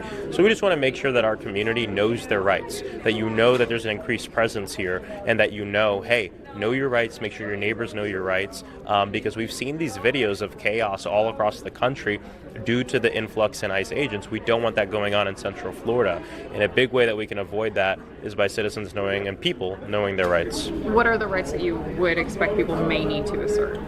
A few different ones. We posted actually an entire pamphlet of this online, and we're actually actively printing them and printing cards that people can keep in their pocket. Some of the most basic things have to do with people understanding, that they're not required to speak about their situation and different things like that.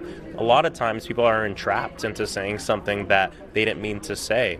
And there's a lot of language barriers when we talk about immigrants as well. So we're doing this in both Spanish, Haitian Creole, and English as well, so we can be accessible to the community. Part of what makes Central Florida beautiful is the fact that we are one of the most diverse communities in the entire country. We got people from all around the world here, and it's a beautiful thing. But people are scared. It's part of the reason why we've seen such a decrease in students going to school in Central Florida. They estimate that about half of them, about 3,000 of them, are immigrants who their parents said, you can't go to school because we're scared about what might happen. I represent those people too. So the video is not there to cause panic or anything, but it's there to just make sure people know that this is happening. We'll keep you updated, but know your rights. We had a case in Orlando, and there's a video of this, where a couple of state agents go up to a woman and essentially imply that her daughter is in danger in order to get her out of the house so that she could be detained. I believe she was Guatemalan. So what do you do in situations like that where people are manipulating parents just to deport them? Yeah, we'll have to look into that specific case because I haven't heard about it, but I mean, that's just immoral. I mean, like, it don't matter what your politics are. We all want to save country, and I traveled this whole nation speaking with swing voters in the last election, and people who don't disagree with me on a lot of issues. People didn't vote for that, and at the end of the day, we don't want that in our community. So there are hard situations, and unfortunately, knowing your rights is important, but there are many instances of ICE officers who feel so emboldened to either lie to people or operate outside the bounds of the law that we have to come together as a community to protect one another. And I want people to know I'm part of that, but not just me, great community organizations that are going to be doing work on this. Hope Community Center, Casa de Venezuela, the Hispanic Federation, many different organizations, because this impacts a lot of our people. We have a huge Haitian population here. We have a huge Latino population. We have immigrants from all around the world. So we want people to know their rights and be safe. But you're 100% right. ICE has been acting without impunity across the entire nation right now. That's why we have to come together. Congressman Frost speaking in Orlando earlier today with Fox 35's Marie Ettinger. She will have more on that coming up later on Fox 35 News at 5. And we still have a lot more to come here on Florida Live. We're going to be talking more about Artemis II, hearing from NASA today ahead of the rollout tomorrow of that huge SLS rocket at Kennedy Space Center, getting ready for that next moon mission that is scheduled to launch next month. So we will go into that. Also want to let you know that in our 3 o'clock hour on Fox Local, we're going to be joined by Congressman Corey Mills, and we will be speaking with him live via Zoom coming up at 3 o'clock. So that'll be during our live streaming only. So we hope you join us for that coming up on Fox Local. But again, still much more to come. We're going to take a break here on Florida Live, and we'll be right back with more after this.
Welcome back into Florida Live. I'm Garrett Weimer, and thanks for joining us on this Friday afternoon, live on Fox Local, YouTube, and Fox 35 TV.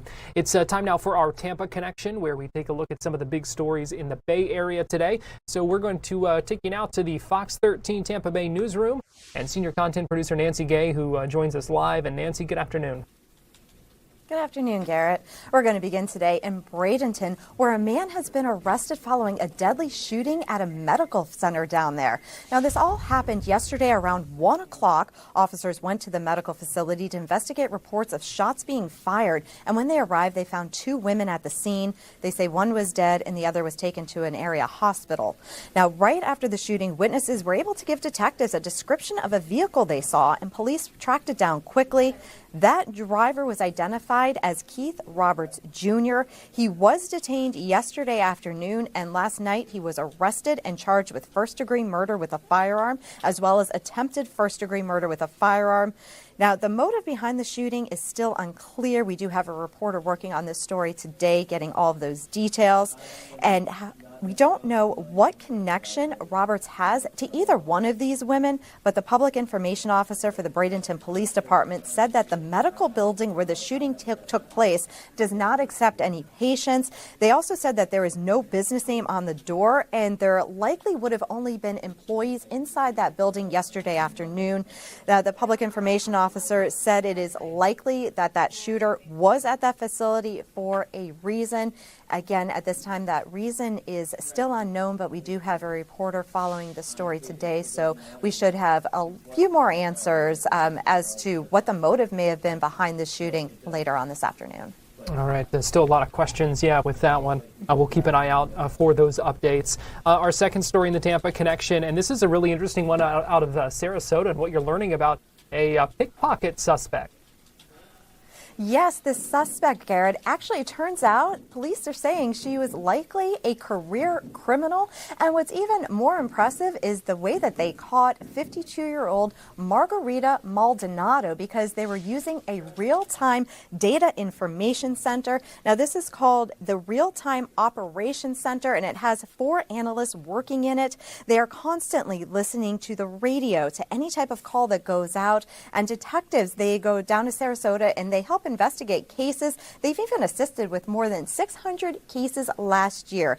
And in this particular case, Sarasota police began investigating after Maldonado and 2 other suspects carefully picked a table in Sarasota next to a mother who was caring for her newborn at St. Armand's Circle. And this happened the day after Christmas. Sarasota police say when that mother stepped away, one suspect stole her wallet from her purse while the others acted as lookouts. Police said that it wasn't something that these suspects planned to do that night. Instead, these police believe that all 3 suspects worked in sync with each other because they had lookouts. Now, one woman even tried to cover her hand with a scarf as she snuck her hand into that woman's purse, while the others served as those lookouts. The suspects, according to police, had scouted out nearby businesses, but then moved on to where the next incident happened. That night, police were notified of a similar theft in Bradenton, and they started to really pay attention to these suspects the next day. Those suspects were later seen trying to use stolen credit cards at an Apple store. Police analyzed surveillance images in their real-time operations center to create a timeline while working with Bradenton as well as the Boca Raton Police Department, because they're saying similar crimes were also happening down in South Florida. Now, they paid attention to social media, and one of the analysts saw a Boca Raton theft that was very similar to what was going on in Bradenton as well as in Sarasota. And when they started looking at the video, they realized that all 3 of these suspects were identical. Now, those suspects, as I mentioned, were later seen trying to use stolen credit cards at the Apple store. Now, they started going through some data, and they started looking at vehicles in the area up in Bradenton, and they were actually able to track down one of these vehicles in Osceola County. Osceola deputies pulled over 52-year-old Margarita Maldonado, and they arrested her. Investigators say they initially thought that it was a misdemeanor petty theft, but they later discovered that the value of the stolen wallet and the attempted credit card card transactions could result in up to 4 felony charges. And there's also an ICE hold on Maldonado, who is from Chile. Her criminal history includes fraudulent use of identification, credit cards, grand theft, and money laundering in several states across the U.S. Now, detectives have not identified the other 2 suspects just yet, and anybody with any information is asked to call the Sarasota Police Department or Crime Stoppers. Garrett? Oh, wow, quite the situation there with that. My goodness, a lot of things, a lot of different threads to pull there. Yeah, there's definitely a lot of different threads. Something that stemmed from, these suspects. They just happened to reach into this woman's purse and steal her wallet, and they thought, okay, maybe that's it, it's petty theft, but then they are connected to all these other thefts up in Bradenton, down in Boca Raton, and who knows where else they may have been committing similar crimes. So this real-time data operations center was a huge help in tying everything together, and again, they were able to locate Margarita Maldonado, but there are 2 other suspects who are still out there. And anybody who has any information is asked to call the Sarasota Police Department or Crime Stoppers. All right, and finally, quite the celebration for a woman in Winter Haven. Yes, Gertrude Williams, she just turned 111 years old. That is something few people will ever achieve. Williams lives at Vivo Healthcare. That is an assisted living facility down in Winter Haven. And she celebrated the milestone birthday with family, friends, caregivers, local leaders, as well as community members. Williams is considered to be a living piece of Winter Haven history, having witnessed decades of change while remaining closely connected to the community around her. The staff members at that assisted living facility describe her milestone birthday as more than just a number, calling it a celebration of relationships, perseverance, and gratitude. Now, several of Williams' cousins even traveled all the way down from Connecticut to surprise her. Williams says her faith is her secret to a long life. She has made a long-lasting impact on her church even after she turned 100 years old. Caregivers say her story reflects the values of a life well lived and the impact one person can have on future generations. Garrett? I'll tell you what, I would not have guessed she's 111. She does. She looks wonderful for being 111 years old. And one of the things that her family and even her friends keep saying is that her mind is all there. So she credits her faith for living to 111 years old. But a lot of her family and friends also say it's due to good genetics as well. That's great. Well, Fox 13 senior content producer Nancy Gay, we appreciate you joining us for our Tampa Connection. Thank you. Time now for our Florida Live forecast. I've got Fox 35 Storm Team meteorologist Laurel Blanchard joining me now. And Laurel, a historic day here in Central Florida when we're talking about these cold temperatures. It was chilly out there this morning. I let the dog out probably at about 6 o'clock this morning, and that little cold chill woke me up quite a bit. Well, I was running a few minutes late today and got out to my truck and saw that the windshield was frosted over. And, I got rid of my scraper because how often do we have to use it? And so I'm sitting there waiting on it to defrost. Not something we normally have to deal with, though. No, I was going to... Come on, Garrett. You'd be better than that. So, yeah, we actually did break a record this morning. Melbourne actually hit 33 degrees, breaking the previous record of 34 degrees back in 1983. So this is kind of a long-standing record. And we hit freezing today in Orlando, which is probably one of the coldest temperatures. And so I can check my math here. Yeah. This is the coldest January 16th temperature in 48 years. 32 degrees Orlando hit this morning. So we were at freezing. Whew. Yeah, it was cold. There's no doubt about it. Now, this afternoon, it's pretty comfortable, still chilly, still cool, but pretty comfortable. But comfortable, especially in the sun. It's beautiful out there. And a little bit of good news, if you were sick of the cold, it is going to come to an end ever so briefly. We'll talk about that in a few minutes. But we can see out there right now, 57 degrees, crystal clear blue skies. It is absolutely stunning out there. A little bit on the chilly side, but hey, if you have some of those heavier sweaters, perfect day to wear those. It is gorgeous out there. But breaking down the next 3 days, taking a look, here's Saturday. It's going to be beautiful. Temperatures even warming up a little bit more. That sunshine sticking around. And then another cold front moves in, and this one's going to be a little bit tricky. We're going to see a low pressure system make its way over the southeast, so kind of over Route 10 as it makes its way kind of towards Georgia, up the Carolina coastline, and eventually off the coast of New England. This is what's going to bring us here in Central Florida some scattered showers. And I really emphasize us here in Central Florida because as that cold air moves in behind our next cold front, it's going to drop our temperatures again, and you can see that 34 degrees as we head into Monday. So a very chilly start once again to the work week, but this also could be bringing in some snow in across the southeast. So 2 years in a row, Garrett, seeing snow possibly in Florida, and that's something that we're going to be keeping an eye on. But for us, again, we're going to see those cold temperatures here in Orlando, which is why we are calling Monday morning once again for widespread freezes, wind chills in the 20s for Storm Team Alert Day. So it's going to be chilly out there for sure. Now, no snow here. No snow here. Yes, but areas that got snow the last year in 2023, or geez, no, hold on, wait yet. a second. Don't go back that far. Whoa. We would be talking 2024. 4? 2025. January 2025. January of 2025. Yeah. Okay, first off, the amount Still of getting used to the new year. that I've written the date wrong. Yeah.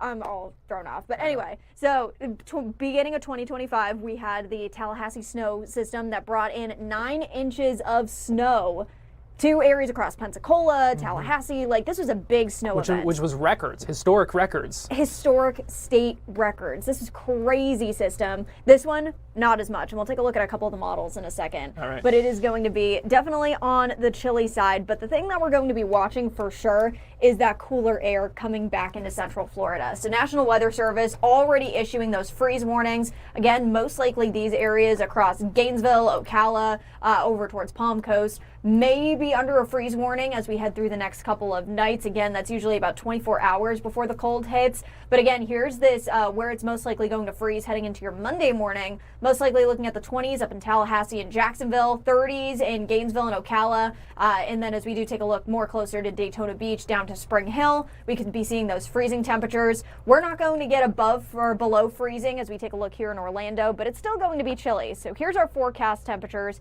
heading into your Monday morning. Temperature is going to be around 34 degrees, so it's still going to be cold here in Orlando, but temperatures falling into the upper 20s and low 30s as we take a look in the northern parts of the viewing area. But let's add in that wind as well. It's going to be cold out there, and wind chills are going to be in the 20s. So here's that low pressure system. Something about especially this low pressure system is that cold air is going to be mixing in with that precipitation, which is what could be leading to some of that snow, especially from about Tallahassee up to Atlanta, and then eventually up into the Carolinas as we head into Sunday night into Monday. But again, no snow here. We are just focused on the cold here in Central Florida. But we got this 1-2 punch of those cold fronts. We had the one last night that brought us in that frigid air, and we're going to be seeing this next one. So here is that southern snow potential we have right here as that low pressure system kind of dips across the Gulf up into the Panhandle and then follows up the East Coast. We could possibly see another 1 to 3 inches of snow in areas across Tallahassee. So that's something that we're going to be watching very closely.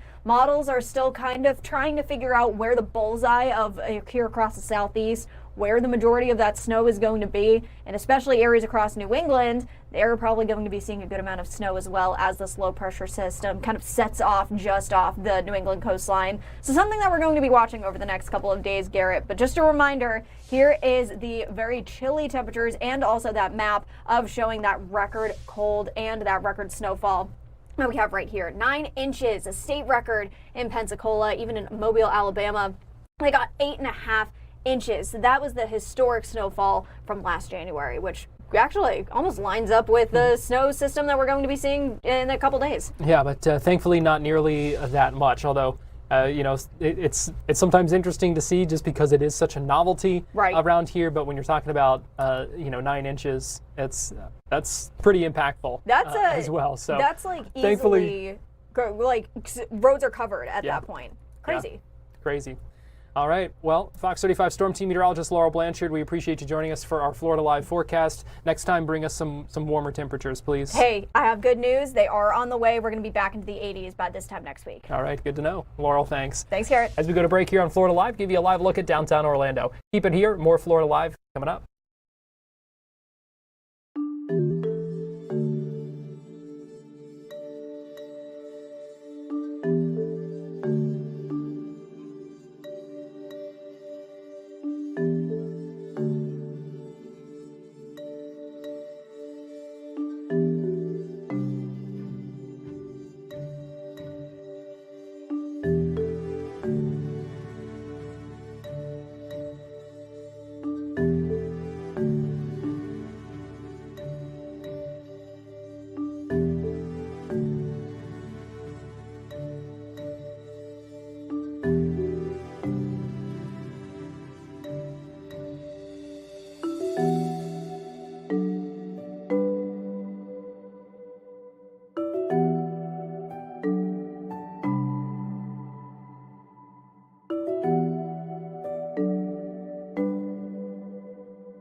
live look right now at Kennedy Space Center, looking toward the vehicle assembly building there along Florida's Space Coast. It's going to be a busy day out there tomorrow as the huge Space Launch System rocket, that SLS rocket, and the Orion spacecraft are rolled out for the upcoming Artemis II mission. It's going to be quite the process. It can only travel about 1 mile an hour along a 4-mile route, and that's once it gets outside, fully outside of that VAB. In all, the journey is going to take essentially all day. The whole process could take up to 12 hours. They're moving an 11 million pound stack from the VAB to Launch Pad 39B ahead of the planned launch for Artemis II coming up on February 6th. Welcome back into Florida Live. Garrett Weimer here, and we appreciate you joining us. That Artemis II mission is going to take 4 astronauts on a lunar flyby, so they will be flying from Earth, launching and going around the moon on a 10-day flight. Part of the kind of laying the groundwork for more moon missions and also missions in space beyond that, including setting the foundation for trips to Mars. Artemis III is planned to be the first crewed mission that's going to land back on the moon since Apollo 17. That one's scheduled for 2027. But big preparations underway right now for this Artemis II. Again, the rollout coming up tomorrow. Earlier today, we did hear from NASA officials who talked about the mission, what's going to happen with it. They answered some questions from reporters who asked, frankly, if they believed they were maybe rushing this operation, and also explained some of what was learned from the Artemis I launch. 2 quick ones. One for Jeff. I realize you guys don't have launch dates yet, like Charlie was talking about, but there's at least a chance that you could be launching Crew 12 while the Artemis II mission is underway. Is there a minimum separation you would like to see between one launch and the other? What are some of the issues you have to deal with as you've got simultaneous missions? And maybe for John, on the outside, we don't have the insights you guys have, but this whole point about counting down to this huge launch with Artemis II and then Crew 12, I mean, it almost seems like there's a rush. People that aren't involved in what you guys do might think, well, why is there such a big rush when you've got this other mission you got to get to the space station? And doesn't that kind of reflect some of the lessons from the Challenger Commission and CABE about being in a hurry to get flights off? And why is this case different from that, if that makes any sense? Thanks.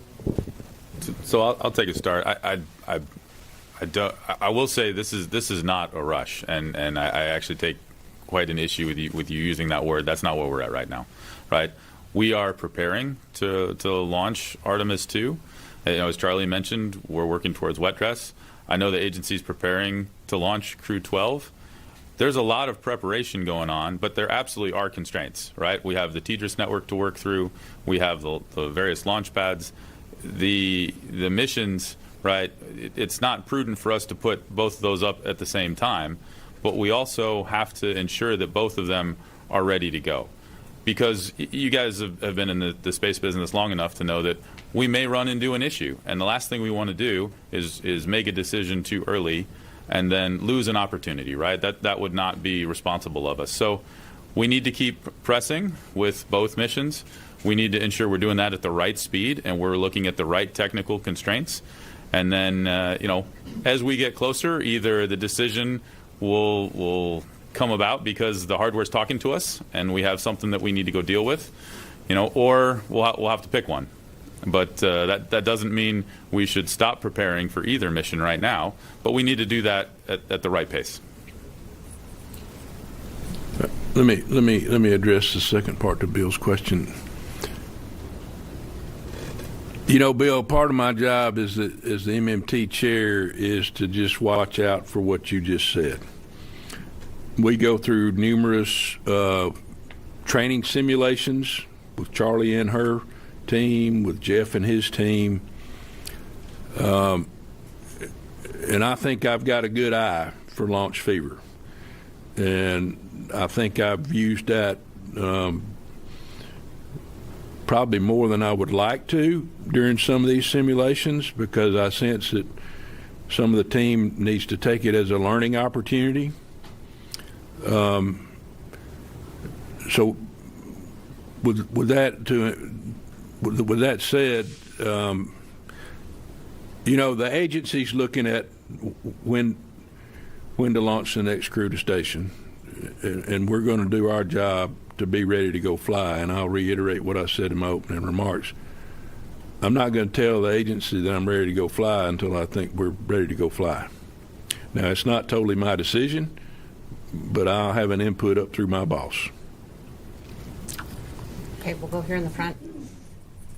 For John and Charlie, I'm James from Channel 6, our local reporter. So, building off of Marcia's question, Artemis I took 8 months from rollout to launch. So could you talk about the lessons you learned the first time through this process that makes you confident that February could be feasible? I can certainly talk about the lessons that we learned during Artemis I launch campaign, wet dress and launch campaign. You know, one of the things that we learned and we worked our way through was, first off, it was a brand new vehicle. And so, as you know, we had some challenges through the wet dress, first with the LOX loading and making sure that we had the loading CONOPS that we started with and the one that we ended up with were slightly different, right? And that had to do with the fact that we were using some amount of legacy hardware. And we found that as we regulated the LOX pump, as an example, in our first two wet dresses, that if you think about having a single stage and an upper stage, and you have that piping that goes up the tower, as you regulated that pump and it slowed down, you would get some warm LOX that would fall into that fill stream of the core stage. And so we had some trouble getting to the right inlet temperatures there. Took us a couple of tries to figure that out. Then during wet dress 3, we had some issues with some hydrogen leaks, right? Hydrogen leaks. So we worked our way through that. We made some modifications to our ground plates. We changed our the way in which we loaded hydrogen, and we got through our wet dress campaign, and then we had a we had a issue with the replenish valve on the launch attempt number 3, where we finally launched, right? We sent a red crew out to the pad and we worked our way through that. So if I were to kind of step back from that and say, what's that biggest lesson that you learned? Well, the first one is on the LOX side of things, we learned how to load.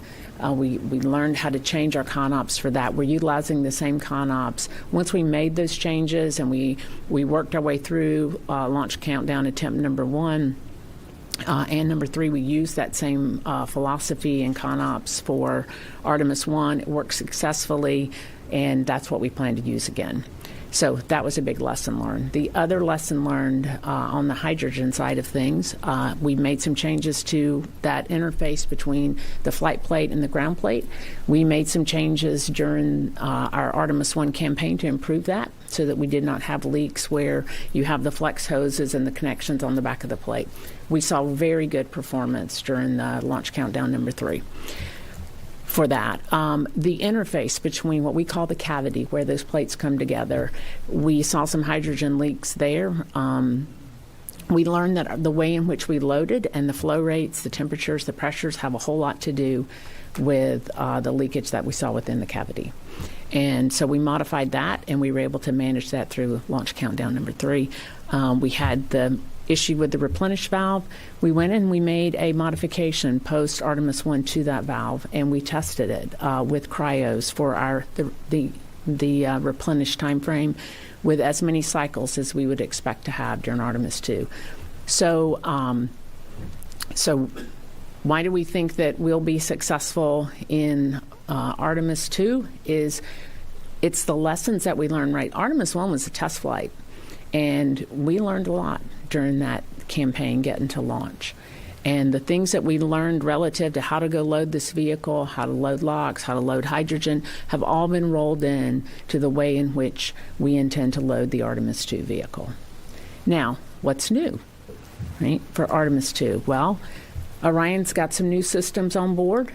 They've got a new ECLS system. We've got the crew interface piece of this, and we have tested those things offline to ensure that, you know, they're not influenced by the cryogenic environment of tanking, but they are used in day of launch, and they have to be used in accordance with our launch countdown and that critical timing. And so we've gone through and we've done a countdown demonstration test. We did a suited crew test before we even got to the VAB, and so we've taken this incremental approach to the testing for the new systems, and so I believe that we'll be ready for wet dress. Again, we'll see. This is our second hardware build for the core stage, so we'll see how it performs. We don't have the benefit of a green run, but we believe all of the lessons that we've learned from Artemis I, we have used that countdown and that philosophy as our building blocks for Artemis II.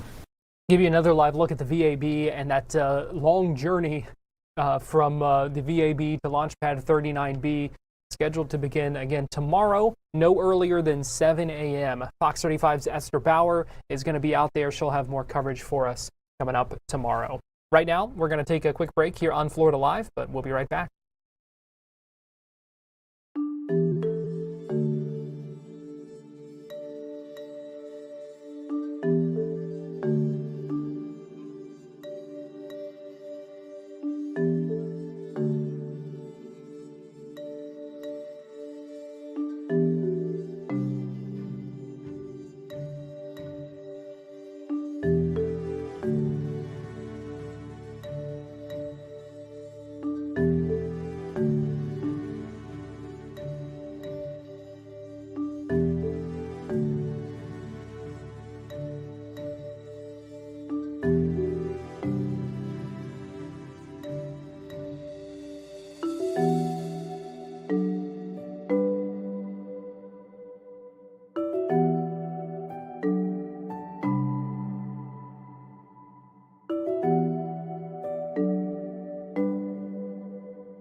Welcome back into Florida Live. I'm Garrett Weimer, and thanks for joining us on this Friday afternoon, live on Fox Local, YouTube, and on Fox 35 TV. The impacts of protests against the Iranian regime are being felt even here in Florida. Fox 13's Brianna Arredondo spoke with a Safety Harbor businessman who was born in Iran and says he's now scared to even go visit his father's grave in Iran. He reacts to the protests and the revolution against the Islamic regime. I haven't been there since I was 4 years old. It was 46 years ago. And it was right before the Islamic Revolution. And because I didn't serve military status, even though I'm American, they wouldn't let me come back. And my uncle made the mistake of taking his son. And his son's born here. They had to pay a bribe to get him out. I mean, it's, and the thing is that's if you're lucky. You know, I may not get to come back because maybe they'll think I'm a spy or, you know, work for the government, which I don't, obviously, but just never in my wildest dreams did I think I'd ever get a chance to go back. And I won't be able to go back unless this regime is thrown out and there's freedom there. How does it make you feel, I guess, just seeing everything that's happening right now? It's unbelievable because the other night was my daughter's 25th birthday, and she was in Hawaii, and my son and I are watching this, and we kind of realized, okay, this is it. We FaceTime my daughter, and I'm just crying like a baby. I can't even handle it. And it's just, I never in my wildest dreams imagined the possibility of my son and I, my daughter and I, stepping foot there. I thought it was something they'd have to do after I died. You know, and the crazy thing is last week or 2 weeks ago, we had Venezuela's liberation. And I was seeing that, and I have several good friends that are Venezuelan. And I remember being so happy for them. And I never thought, oh, I wish we could get that. But I was like, I wonder what that would be like if one day Iran could be free. And, you know, I would never imagine that it even started a week or two later. But I didn't mean to digress. We, when it first happened, we're like, okay, this is going to get extinguished. It's going to get extinguished.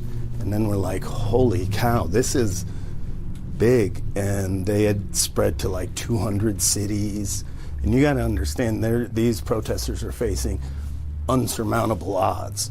You've got no weapons. It's one of the best things about America is the Second Amendment. And the fact that they don't have any weapons, they were just using sheer bravery and numbers, and the videos are on X for everyone to see. Some of them will rattle your soul. Some of them will, you know, obviously move you. The women in Iran, my goodness. I was telling my son they're going to have monuments. They're going to have thousands of statues because these brave revolutionaries. If I could go back home I just want to visit my dad's grave. That's all, you know, that's the dream. And a free Iran. And obviously this is where I live and this is my life, but I've never had the privilege of being able to go 2 weeks a year. You know, my friends from India, from London, they go back and forth all the time. I've never had that privilege. So I would love to take my children and have them visit their grandfather's grave. I can tell that it really means a lot to you.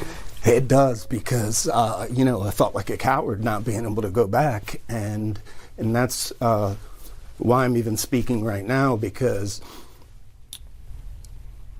you know, this is happening and I'm like, should I post? Should I not? Should I post? Should I not? And imagine I'm a grown man afraid of a regime on the other side of the world. You know, people have a hard time, you know, understanding that, but I finally saw so much courage of those people, and I'm like, how can I not say anything? You know, in my ivory tower over here. And I said, I finally got to the point where I was like, if I lose my dad's estate, because it still hasn't been settled yet, you know, doing stuff from here over there is next to impossible. But I got to the point where I was like, I've lost my dad. I've lost the ability to go back. If I lose that, who gives a you know what, you know? So. Is there anything that you would want people to know just about, if they don't really understand, you know, what's happening, they're seeing this and they're saying, you know, that is on the other side of the world? Well, I think, you know, one of the things that I noticed in Venezuela, even though, you know, it's another country, another continent, if conditions are great in those places, maybe they're not going to come here as much, or, you know, more people won't have to deal drugs. The exchange rate in Iran right now, well, first of all, the money's worthless now. The other day they announced that they're like, it's worthless. And my son and I were joking. I said, toilet paper. Maybe we can start some new money with toilet paper. And it's sad to say that, but when my parents came here and brought us here in 1975, which I'm so grateful for, the dollar exchange rate was $1 American to 7 rials over there. And they thought that that was horrendous. And, you know, a few years ago, it was 25, or earlier this year, it was 25,000 to 1. It's like 1.4 million to 1. So, I mean, imagine, it's, The economy's gone. You can hear the emotion as he describes some of what, just wanting to be able to go back to visit his father's grave.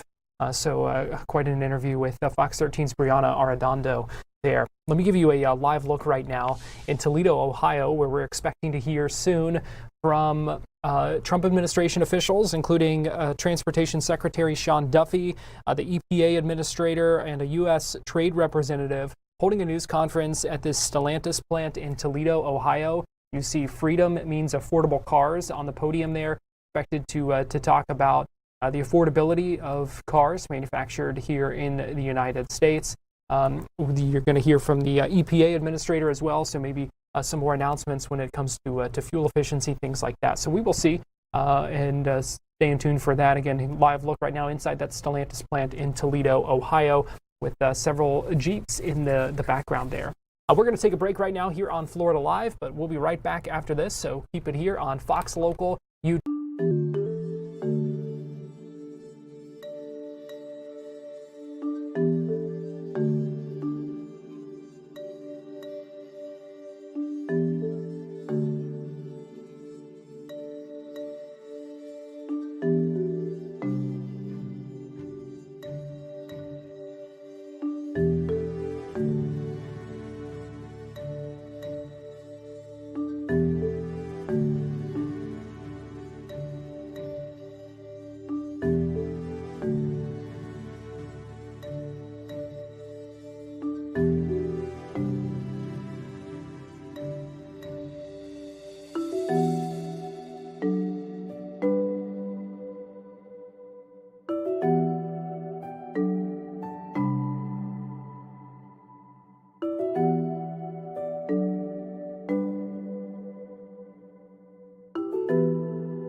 Welcome back into Florida Live. Garrett Weimer here. Thanks for joining us on this Friday afternoon. It is setting up to be a big weekend and kind of few game stretch for the UCF Knights. Not only do they host #1 Arizona tomorrow afternoon at Addition Financial Arena in Orlando. On Tuesday, they play #2 Iowa State. And then they've got other big ranked matchups coming up later this month, including against Texas Tech and Houston. Now, the Knights are off to a good start. They're 14-2. They were briefly ranked number 25 in the country after upsetting Kansas, but then they lost to Oklahoma State, and that knocked them out of the top 25. But really a chance to see what this Knights team is made of over this next stretch, and that starts with a game again tomorrow afternoon, 4 o'clock, against top-ranked Arizona Wildcats, who are undefeated right now. They are 17-0. And so head coach Johnny Dawkins spoke to reporters this afternoon, and I talked a little bit about what the key is going to be for the Knights if they're hoping to upset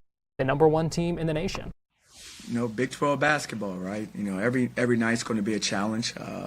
You have an opportunity to play against a #1 ranked team in Arizona. I think Tommy's done a great job with this group, and watching them, I've been very impressed with what they do defensively and offensively. And we have to prepare for them. Johnny, this is a team, Arizona puts up a lot of points. They lead the Big 12 in scoring. You like to play defense, obviously. What's your mentality going into this game and trying to contain that explosive Wildcat offense? Well, they're very good. They play a high possession game. As you mentioned, they score over 90 points a game. So we have to make sure that we do our best to make them a half-court team. We have to get back and try to make them a half-court team because, of course, they're playing fast, and we want to play fast, but we want to play fast, with our tempo, not with theirs. And I think you can't try to play someone else's game. So we have to get back and really defend in the half-court. Do they remind you of anyone you faced already? No, they're different. Their team is very unique. They have such a really good balance of perimeter and bigs. Bigs are very impressive in the paint. They're very active. One of the best rebounding teams in the nation as well. So they pose a number of challenges. You mentioned rebounding. Can you talk about that challenge on the glass? Absolutely. They do a really good job. They're very aggressive. They have good size and length. And you can tell that's something that they really work on. And you can always tell when someone does something well, what they must be emphasizing. So they have to emphasize, their board play because I said I've seen a lot of teams. I haven't seen any team that rebounds the ball any better than they've rebounded it thus far. Coach, Arizona may be a unique team, but this isn't the first time you've welcomed a #1 ranked team to Edition Financial Arena at Houston last season. What is maybe the difference this time around? I know it's a different team, but what's the difference this time around with the #1 team coming in versus the last time? For us, nothing changes. It's always about our standards and how we need to go out there and play against that opponent. I respect both of those teams a great deal. Like I said, in this conference, it seems like you're always facing somebody that's #1 in the country, and which speaks well about our league. But for us, we have to concentrate on things that we do well. We have to defend and rebound. What's your team's confidence level at right now? You played very well at home. Obviously, you knocked off a team like Kansas. What's the team's level of confidence? Our guys seem to be in a good place. They're playing hard. They're playing for each other. And that's what we ask. And the rest of it takes care of itself. We have to be true to who we are as a team.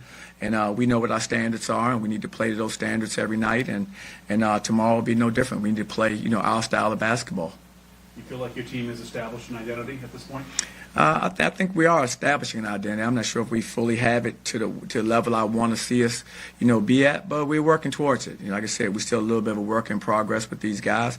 But the one thing I do know is that they understand, what our standards are, and that they have to try to live up to them every night. Arizona's got a lot of talent, a lot of maybe future NBA players. Koa Pete, I know, is one of their top guys. What stands out about his game, and what kind of challenge will he be? Well, he's just, he's physical, he's versatile. He's a talented young player.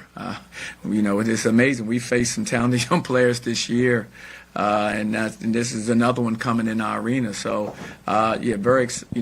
really, in seeing him play, I was impressed with how he plays. Like I said, he brings a certain level of physicality for a young guy. He also, he can make plays around the basket. He can defend, multiple positions.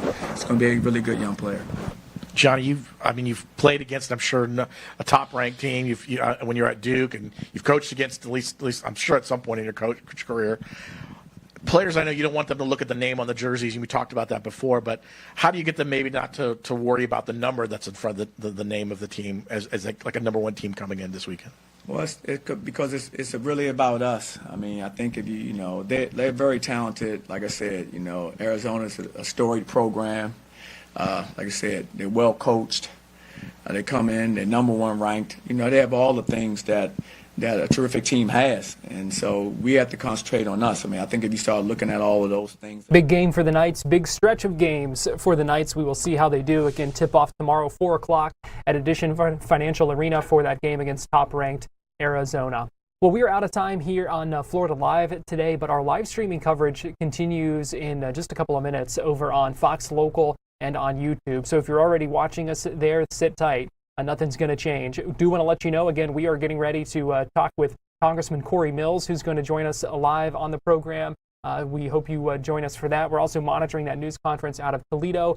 And the suspect accused of killing Charlie Kirk also due in court in Utah in that 3 o'clock Eastern hour. So a lot continuing that we are going to be tracking in our next little bit on Fox Local and YouTube. We hope you join us out there. Thanks for joining us here on Florida Live, and we hope you have a good weekend.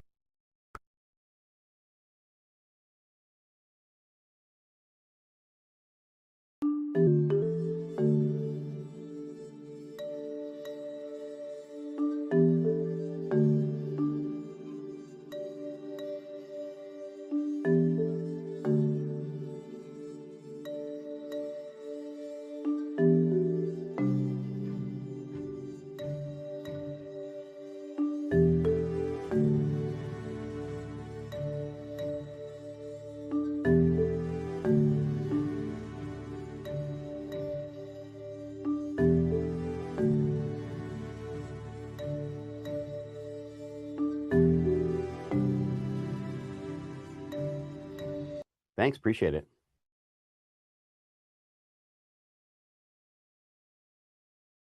You're watching Fox 35 News Plus, streaming on Fox Local. Welcome back into Fox 35 News Plus. I'm Garrett Weimer, and thanks for joining us on this Friday afternoon, live on Fox Local and on YouTube. It's been a busy last 4 hours of live streaming here, and we appreciate you joining us as we continue. We still have a lot more to get to, and we appreciate you joining us here today. We are continuing our conversations with lawmakers and candidates as we are now in January of 2026. It's a big election year. We're looking at what's going on in Congress in Washington, D.C., a lot of other things as well, and having the chance to speak with many of our lawmakers and representatives. And we're pleased to be joined this afternoon by Congressman Corey Mills, who's joining us live right now. He is a Republican congressman from Florida's 7th District. That's Seminole and Southern Volusia County. And Congressman Mills, we appreciate you joining us here on Fox 35 News Plus today. Oh, thanks so much for having me, Garrett. So let's start first. It's been a busy year, I know, already in Washington, D.C. So how are things going so far in this session of Congress?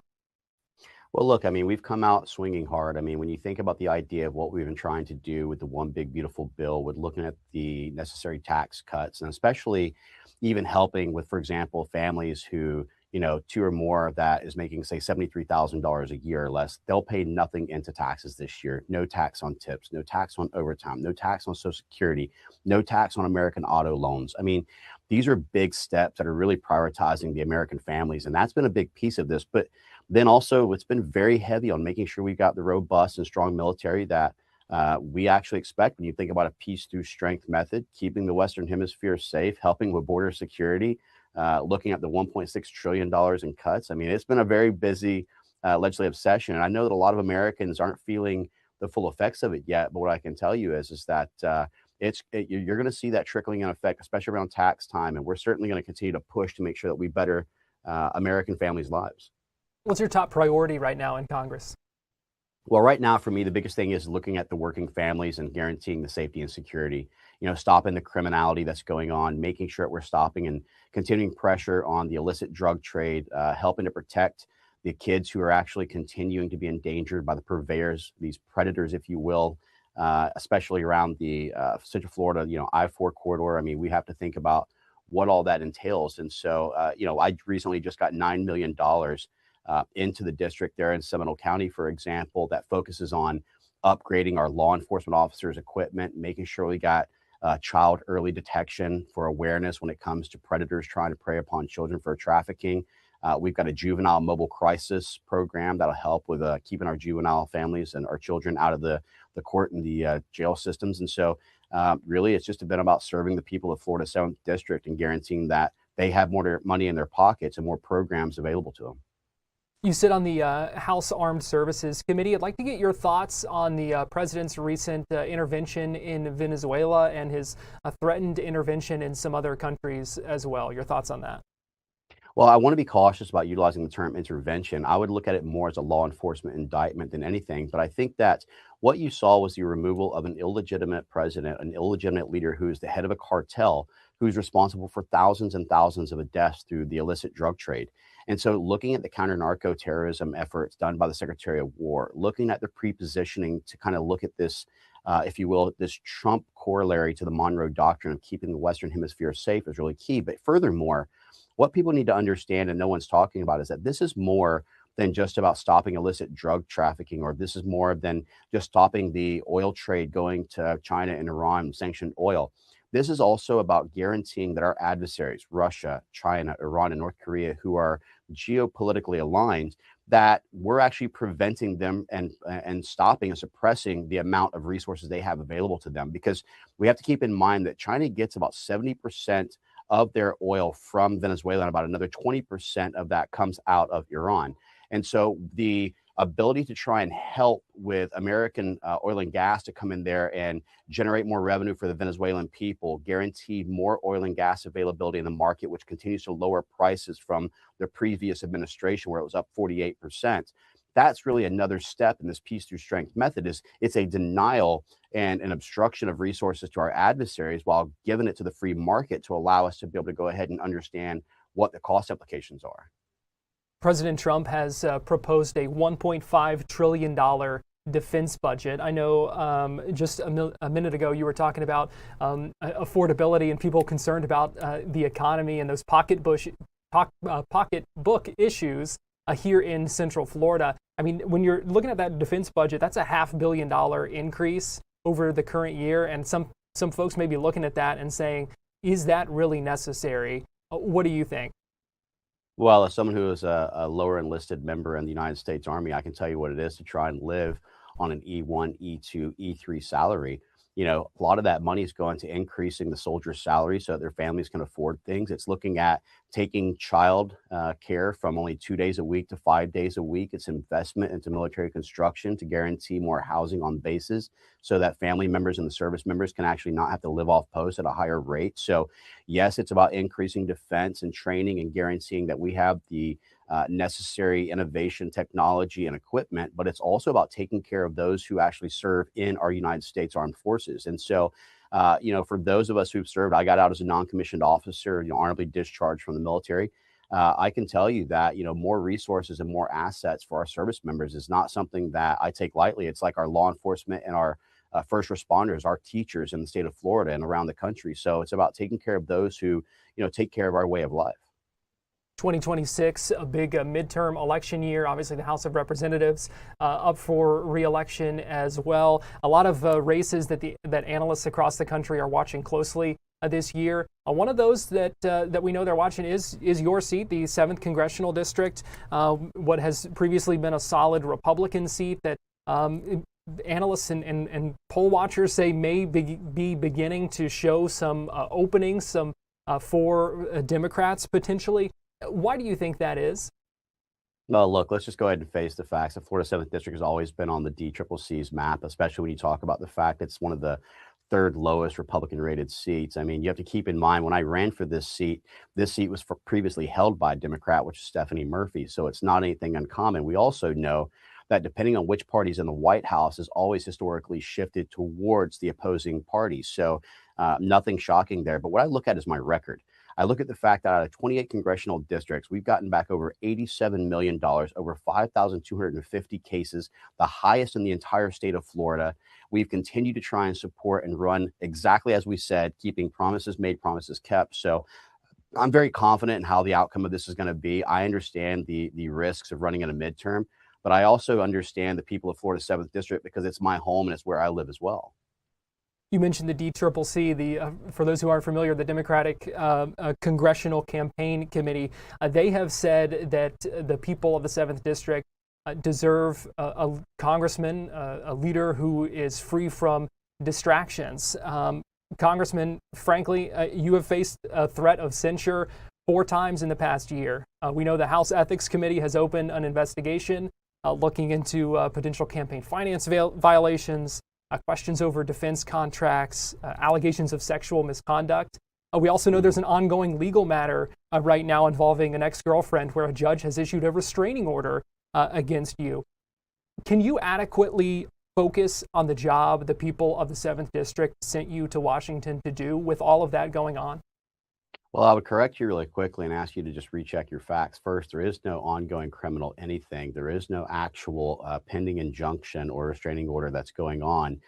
That's all been put to bed. But furthermore, what I would say is that when you talk about the ethics investigation, don't forget, I actually referred myself. You can see my floor speech where I refer myself to the ethics committee. And one of the reasons I did that is because the Democrats have been really good about doing this tit for tat. We would basically censure one person. They would then try and censure myself or someone else. And so what I've done is I got tired of being utilized as a pawn for these people who are going under the terms allegations, accusations. And so I actually referred myself to the ethics committee. They're the committee of jurisdiction who's the rightful ones to investigate this. And I look forward to them coming out with the same findings that the FEC did when they investigated it and said they had no wrongdoing. When it came to the government contracts, I have been in a blind trust since I actually entered office. And so I have no operational or fiduciary responsibilities in my previous companies. And so I can tell you from what I've been told that the companies haven't been doing well financially. So clearly, if I was doing a good job as a corrupt member of Congress, my former companies would be thriving, and that just isn't the case, is it? So I'm not too worried about this continual speculation. When you come into office, the same thing President Trump faced, where everything was about allegation, accusation, indictment. But when it came down to it, the proof just wasn't there. But even some Republican members of Congress are calling for your resignation, calling for you not to seek re-election, including members of the congressional delegation here in Florida. Do you think you should step aside for the good of the party? Well, actually, for the good of the party would be to go ahead and continue my priorities and go ahead and continue to deliver. You know, it's funny, we can say all those claims, allegations, and statements, but I still lead the entire state out of 28 congressional districts in constituent services and money brought back. That's something that's an indisputable fact. I was the Veteran of Foreign Wars Legislator of the Year. I've got one of the most constitutionally conservative records in Congress. You know, unlike the previous 81 people who just voted to continue to fund the national endowments of Democrats, I've stepped out of the party many times to go ahead and ensure that we do what is right to be physically responsible. So, you know, it's interesting. If you want to talk about things like our colleague from South Carolina who was trying to call for censuring or resignation because I wouldn't support the censure that she was putting forth that was poorly drafted, in my opinion, and violated First Amendment rights, even violated a Supreme Court ruling, which is Brandenburg versus Ohio. You know, again, I'm a constitutionalist. I'm a 7-article, 27 Amendment constitutionalist. If you say you want a constitutional in office, don't get upset when we take a constitutional stand. Well, even Congresswoman Anna Paulina Luna here in Florida saying that she doesn't believe you should seek re-election. What do you think about that? Well, I think everyone's entitled to their own opinion, but I would also just make the statement of saying, again, I will remind everyone, I lead the entire state in constituent services and money brought back in. Another $9 million for our law enforcement, child early detection and awareness for trafficking programs, juvenile mobile crisis programs, infrastructure programs with guarantees a safer ecosystem, as well as for more drinking water for water treatment facilities. Also looking at beach erosion studies. I don't have just Volusia County, but also not just Seminole, but also South Volusia as well. So, you know, look, we can continue to have tough guy rhetoric. We can continue to have keyboard courage on social media. We can continue to do all these different things from other naysayers around the country. But the reality is that look at my record, look at my proven record and what's actually gone forward. And it speaks for itself very loudly. Do you understand, though, the concern from some of your constituents maybe who see some of these headlines from the past year and are worried about whether you can be an effective leader in the U.S. Congress? Well, I can understand that, but I also remember when President Trump was going through his election, he was facing, you know, a life sentence in prison. He was facing hundreds of millions of dollars in indictments and many allegations, accusations, and things, and time in the courtrooms. What we have to understand is this is politics. If you're going to come into politics, you got to have thick skin. And at the end of the day, you're going to be accused or allegated of something. I can go through tremendous amounts of members throughout the entire Congress who's had 3-year open investigations who close out with absolutely no findings whatsoever. A good friend of mine, Congressman Ronnie Jackson, being one of those who was wrongfully accused, even had his rank stripped away from him at one point, which President Trump had to renew. I mean, you've got a lot of people who are going to be constantly accused and allegations. And it's funny, it's always just a when is it my turn type of scenario. And that's usually what happens in Congress, especially in a midterm where the Democrats try to ramp things up and utilize not just the propagandized media or legacy media who continues to tell one half of the story, but also the lawfare that's gone on around the country.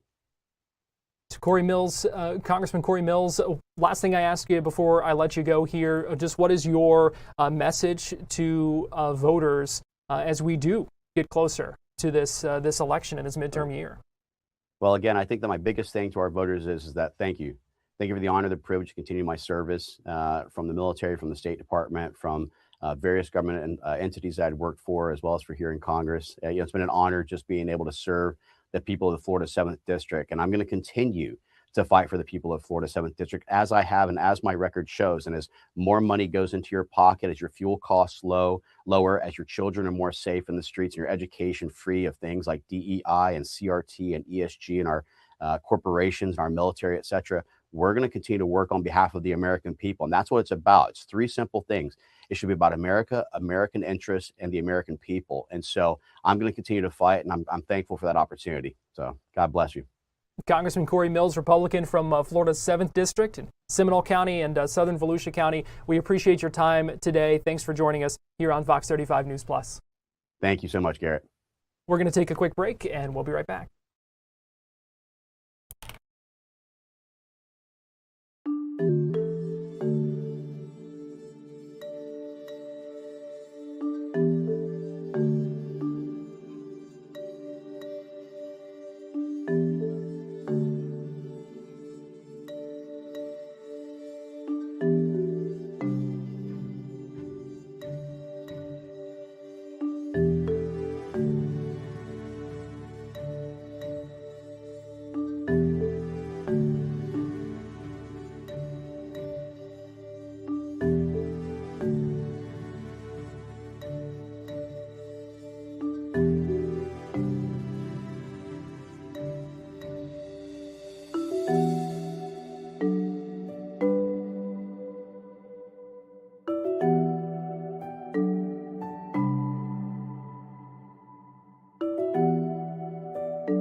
watching Fox 35 News Plus, streaming on Fox Local.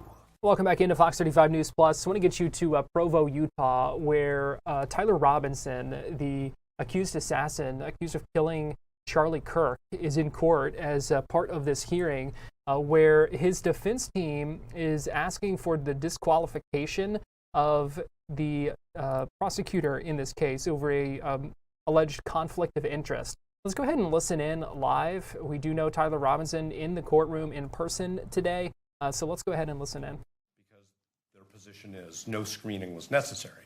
We're not even here to discuss whether the way in which a particular attorney was screened off was adequate. Their position, as their own advocates, is we've already decided no screening is necessary. So what we've been told by the Attorney General's office, Ms. Nestor can represent to the court exactly what she was told, but basically that there has not been consultation. And while that is Mr. Gray's prerogative, we think it's wrong, and we think that this court needs to exercise its authority to intervene and say, in this case, for this kind of a motion, the court needs to hear from a representative of the state who does not even appear to have a conflict of interest. So that's our preliminary statement about these issues. And again, I hope I've avoided saying anything that should have been said in a closed hearing. I think I was pretty good about that. So that's where we are before we even get into the litigation of it. And I don't want to be formalistic, and I'm certainly not trying to be confrontational, but I think actually what we think the court should do is the court should strike the Utah County Attorney's response to our motion and direct the Attorney General to take up the responsibility for responding to our motion in whichever way clearly non-conflicted attorneys representing the state think they should, how it should be responded to. And if I've muddled, I always say this, Your Honor, if I've muddled anything or confused anything, please say so, and I'll try to clarify. Thank you. I do have some questions for you as it relates to this. I wish to consider all the authority that you wish to cite to. I mean, obviously you came into this hearing knowing that this is something you're going to present, and this court wants to be efficient with time, but thorough. Yes. And not jumping to conclusions. Can you give me all the authority that you wish for me to consider in considering your request today? Yes, and I think what we could also do, which maybe would be more helpful to the court, is that we could file a short brief on this particular issue, because I will acknowledge that while we were surprised that the brief was filed by the same lawyers who are alleged to have this conflict of interest, it took us a little bit of time and we wanted to get that filed in time for today's hearing because the court set the hearing. It took us a little bit of time to think through these issues. So there are Utah authorities, there are authorities from other jurisdictions, there are also ABA guidelines on the prosecutorial function, which we think strongly suggest that there should have been what I'll just call a referral to the Attorney General's office for this particular motion. I can stand here and I can give the court case names and numbers and sections from the ABA standards, but it was not our goal to, of course, put the court on the spot and require the court to, like go back into chambers, think about it for, some pressured period of time and come back out and make a decision. So if it would benefit the court for us to file something, and I don't mean in a month, I mean very soon, so that the court has thoughtfully presented points and authorities, we're happy to do that. As far as I know, the only people who've traveled out of town for this hearing are Mr. Burt and myself. So I'm thinking about the convenience of witnesses and the court and counsel. It's important that we do this in a way where the court has the opportunity to make a thoughtful, reasoned decision, as Your Honor always says.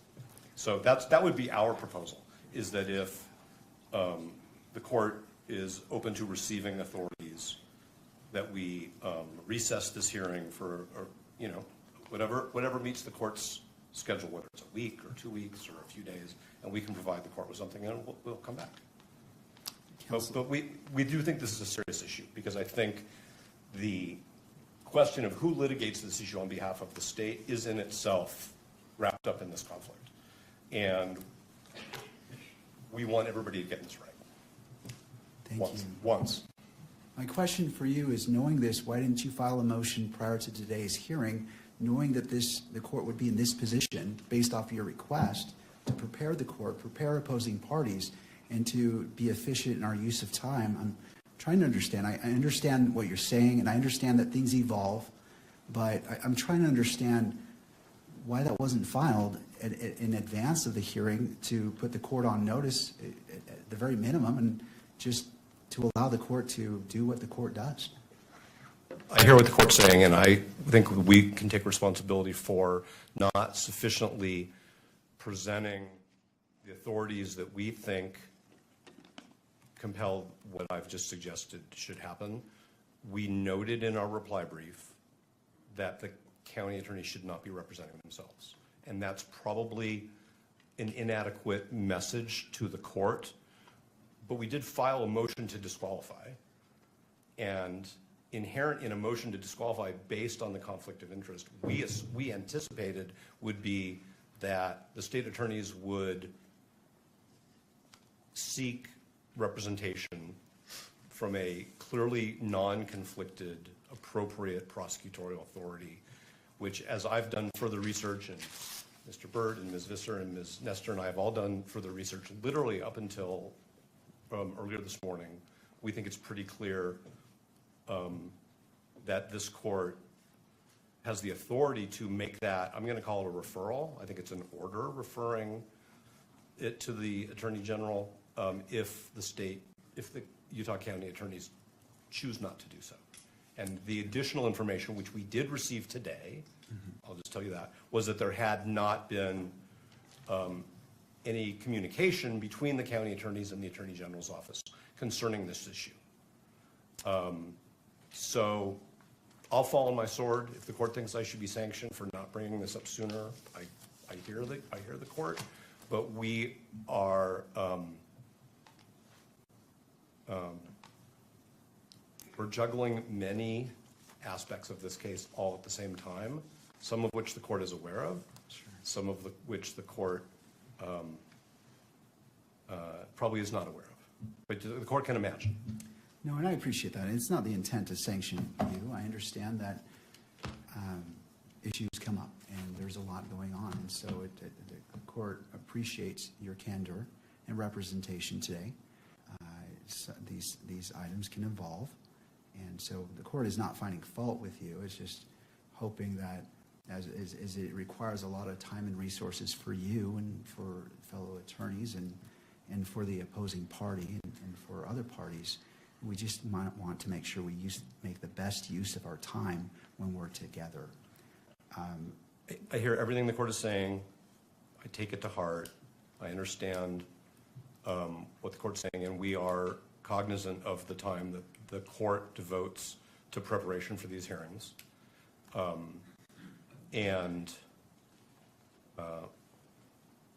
that's all I can really say. Sure.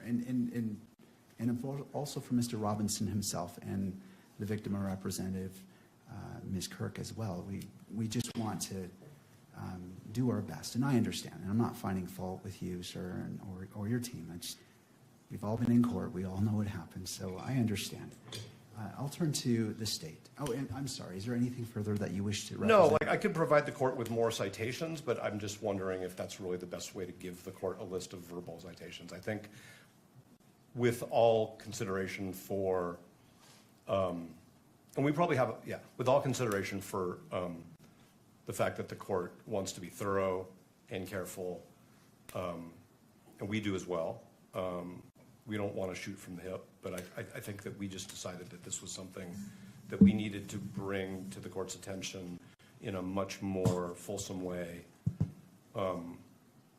once we understood not only the way this was developing, but, frankly, the way the Utah Supreme Court, the ABA guidelines, courts of appeal subsequent to State v. Jimenez, and the information that we received today from the Attorney General's office, which isn't a secret. It's just we had a conversation and we learned. This hearing continuing in Provo, Utah, where the defense team trying to disqualify the prosecutors from trying this case, and as you heard, some more considerations that are going to be taken in to consideration by the judge. Tyler Robinson, the suspect accused of shooting and killing Charlie Kirk, in the courtroom in person today, sitting at that defendant's table as his attorney makes those arguments in front of the judge. We're out of time here on Fox 35 News Plus. It's been a busy 4.5 hours today, but our live streaming coverage continues next with Fox 35 Weather Plus. Gonna have that'll be coming up in just a few seconds right here on Fox Local.